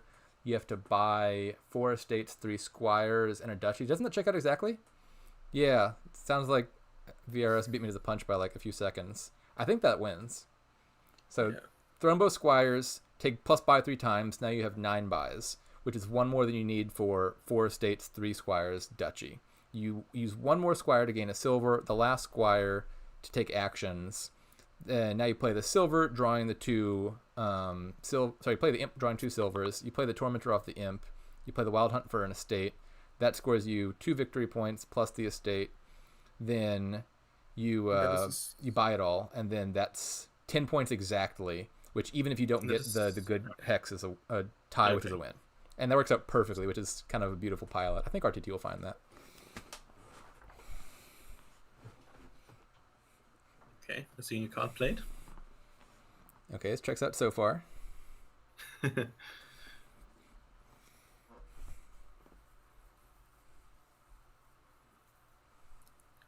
also,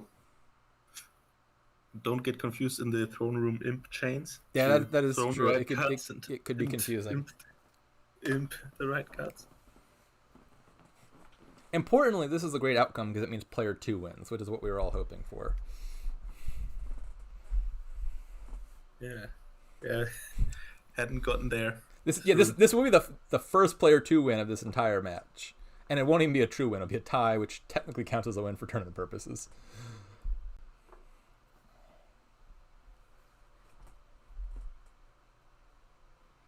Being player 2 in game 7 is genuinely OP.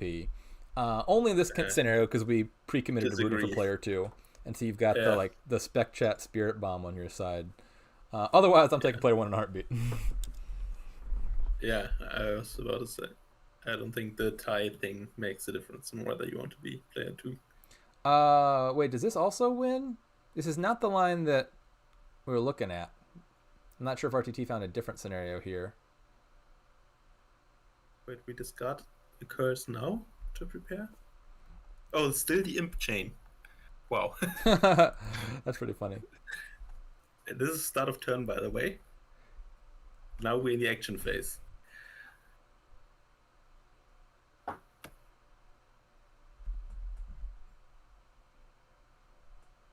all the throne rooms are gone then, right? I mean, it has to be. Did the... I'm a mess. I forgot about the prepare. Does that complicate the line? That might make it only a 50% chance of winning, because you have to draw the silver, and I think the draw would happen after the prepare resolves. So maybe there's What are only you a drawing with? There's a state and a curse in the discard. Okay. Yeah, so maybe the tie line was only 50% to tie.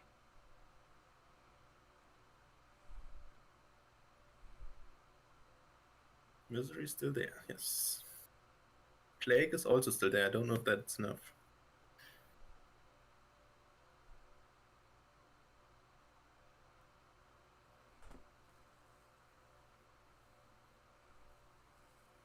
If you go 50-50, I don't know. I think I would probably go for the 50-50 line. I'm not sure how far down the 50-50 line you have to go before you know whether it's winning. I mean, now we drew before gaining a silver, so that's not the line, right? It doesn't look like RTT is trying to win here. Well, not this turn at least. I assume he's trying to win in a general sense. Yeah, that'll be a bit sad to come here. So copper. So very also interesting. Probably Mick will use the guide, right? Yeah. I'm wondering if was there a line where you butterfly the imp and then play the imp and gain a silver that way, so that you can resolve the imp before the curse hits, and then you need one less squire play. I'd have to think about that, but that might work out also plus action wise while circumventing the prepare problem. Okay, so this should be fairly easy now, right? For Mick, Yes. I do not know offhand. Probably, right? Yeah, like 8 gains does not seem that hard, but this looks like a pretty good starting hit. This is 7, right? 4 states. He needs to. Squires. Oh, estates States do score points, do yes. give points. That's an important detail that I overlooked.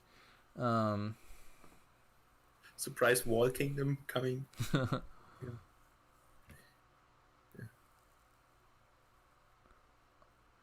RTT is so going. this prepare. So to answer JH's question, there was a line that was at least 50% to tie, which is a win for RTT.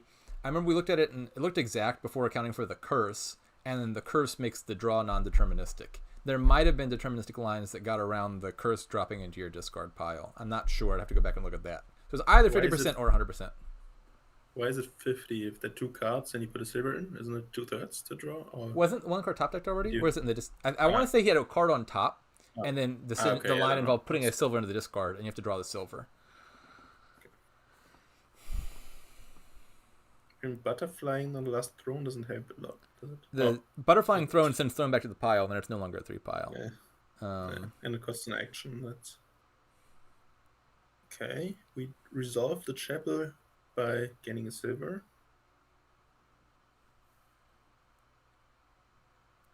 Okay. Bit quick and well, technically we'll be again quite a while in start of turn phase. Do we even get to the action phase with one of the games?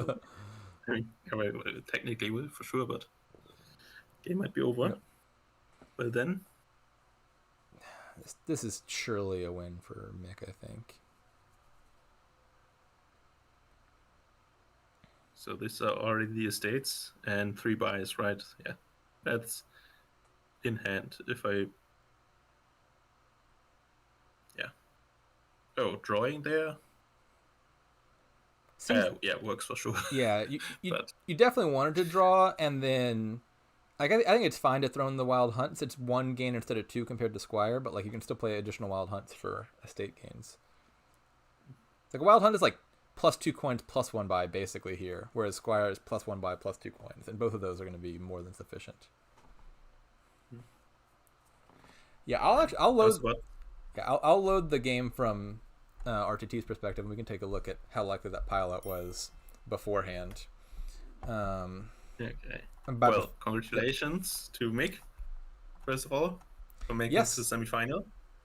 on a narrow 4-3 match, make advances, and I don't think we know who he's playing yet because this is the very first championship quarterfinal to resolve. True.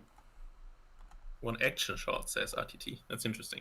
We thought maybe, yeah, maybe he thought of a different line. If I can, okay, I got the game number. I will go load it and we will take a look. Load it. Yeah. Okay, Mick was blissfully unaware of being in danger, which is probably good for his mental state at that point.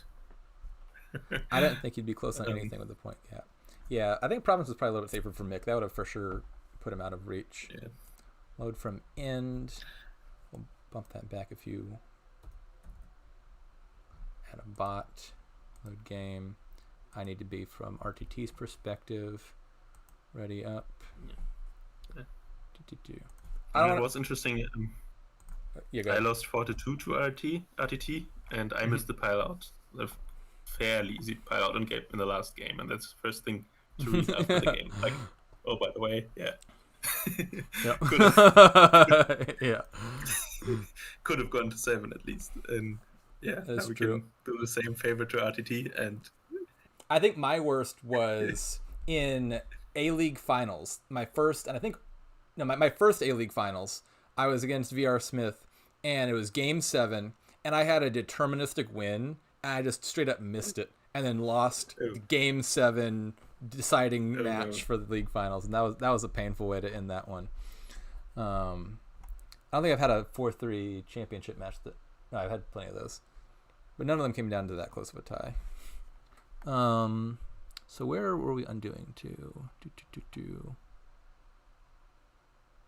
I think it was here. Okay, so yeah, that looks pretty good. So the first line we were looking at was going to involve gain silver, play +2 buys, play +2 buys, play.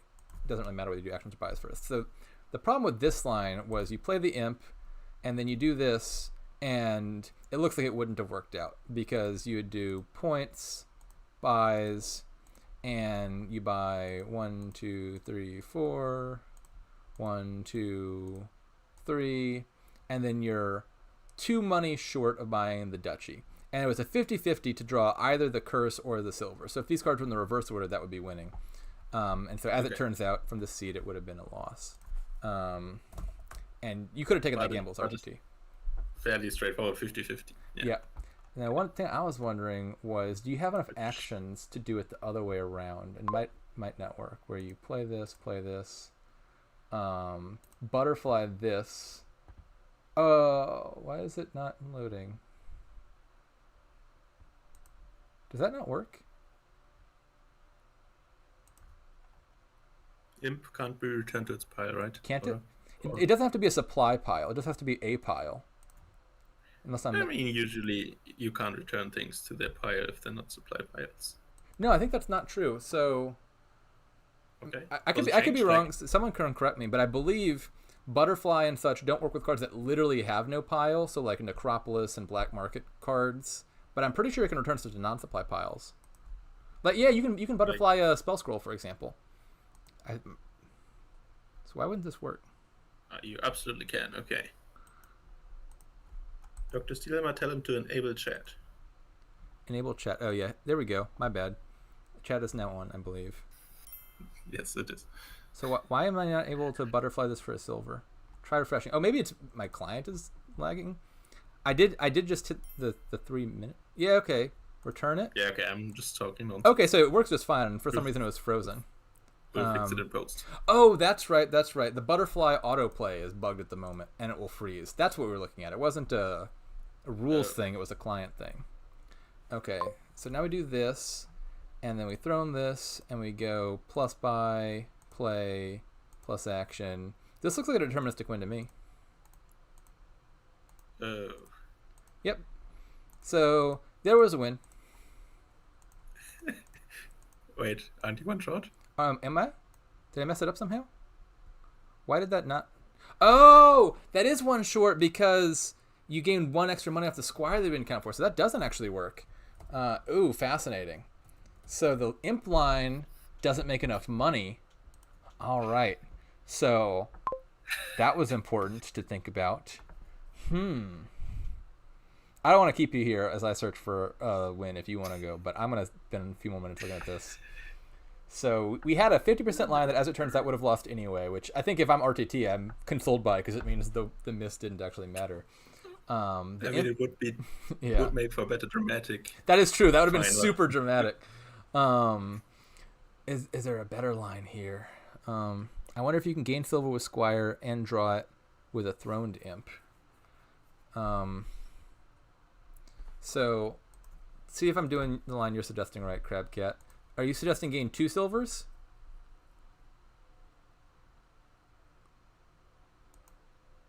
Or maybe this doesn't seem very promising. Are you still trying to buy Squire Estate Duchy?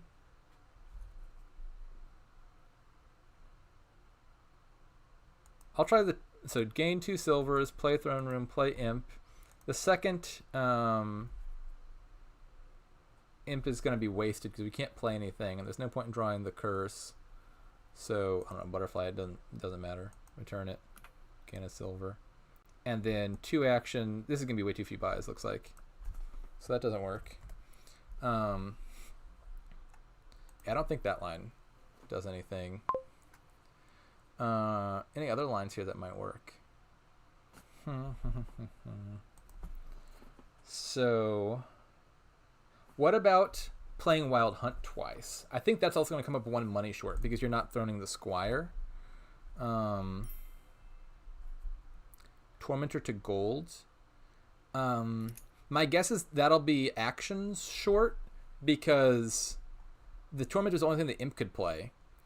And it might also be gains short if you're not playing the Squires for buy. So we do Squire for gain silver. What if we just don't gain the silver and we use the Wild Hunt to gain an extra estate? How does this look?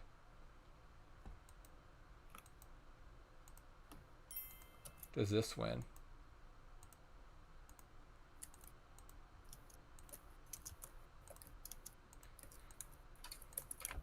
Ah, 1 short again. Is this what he did?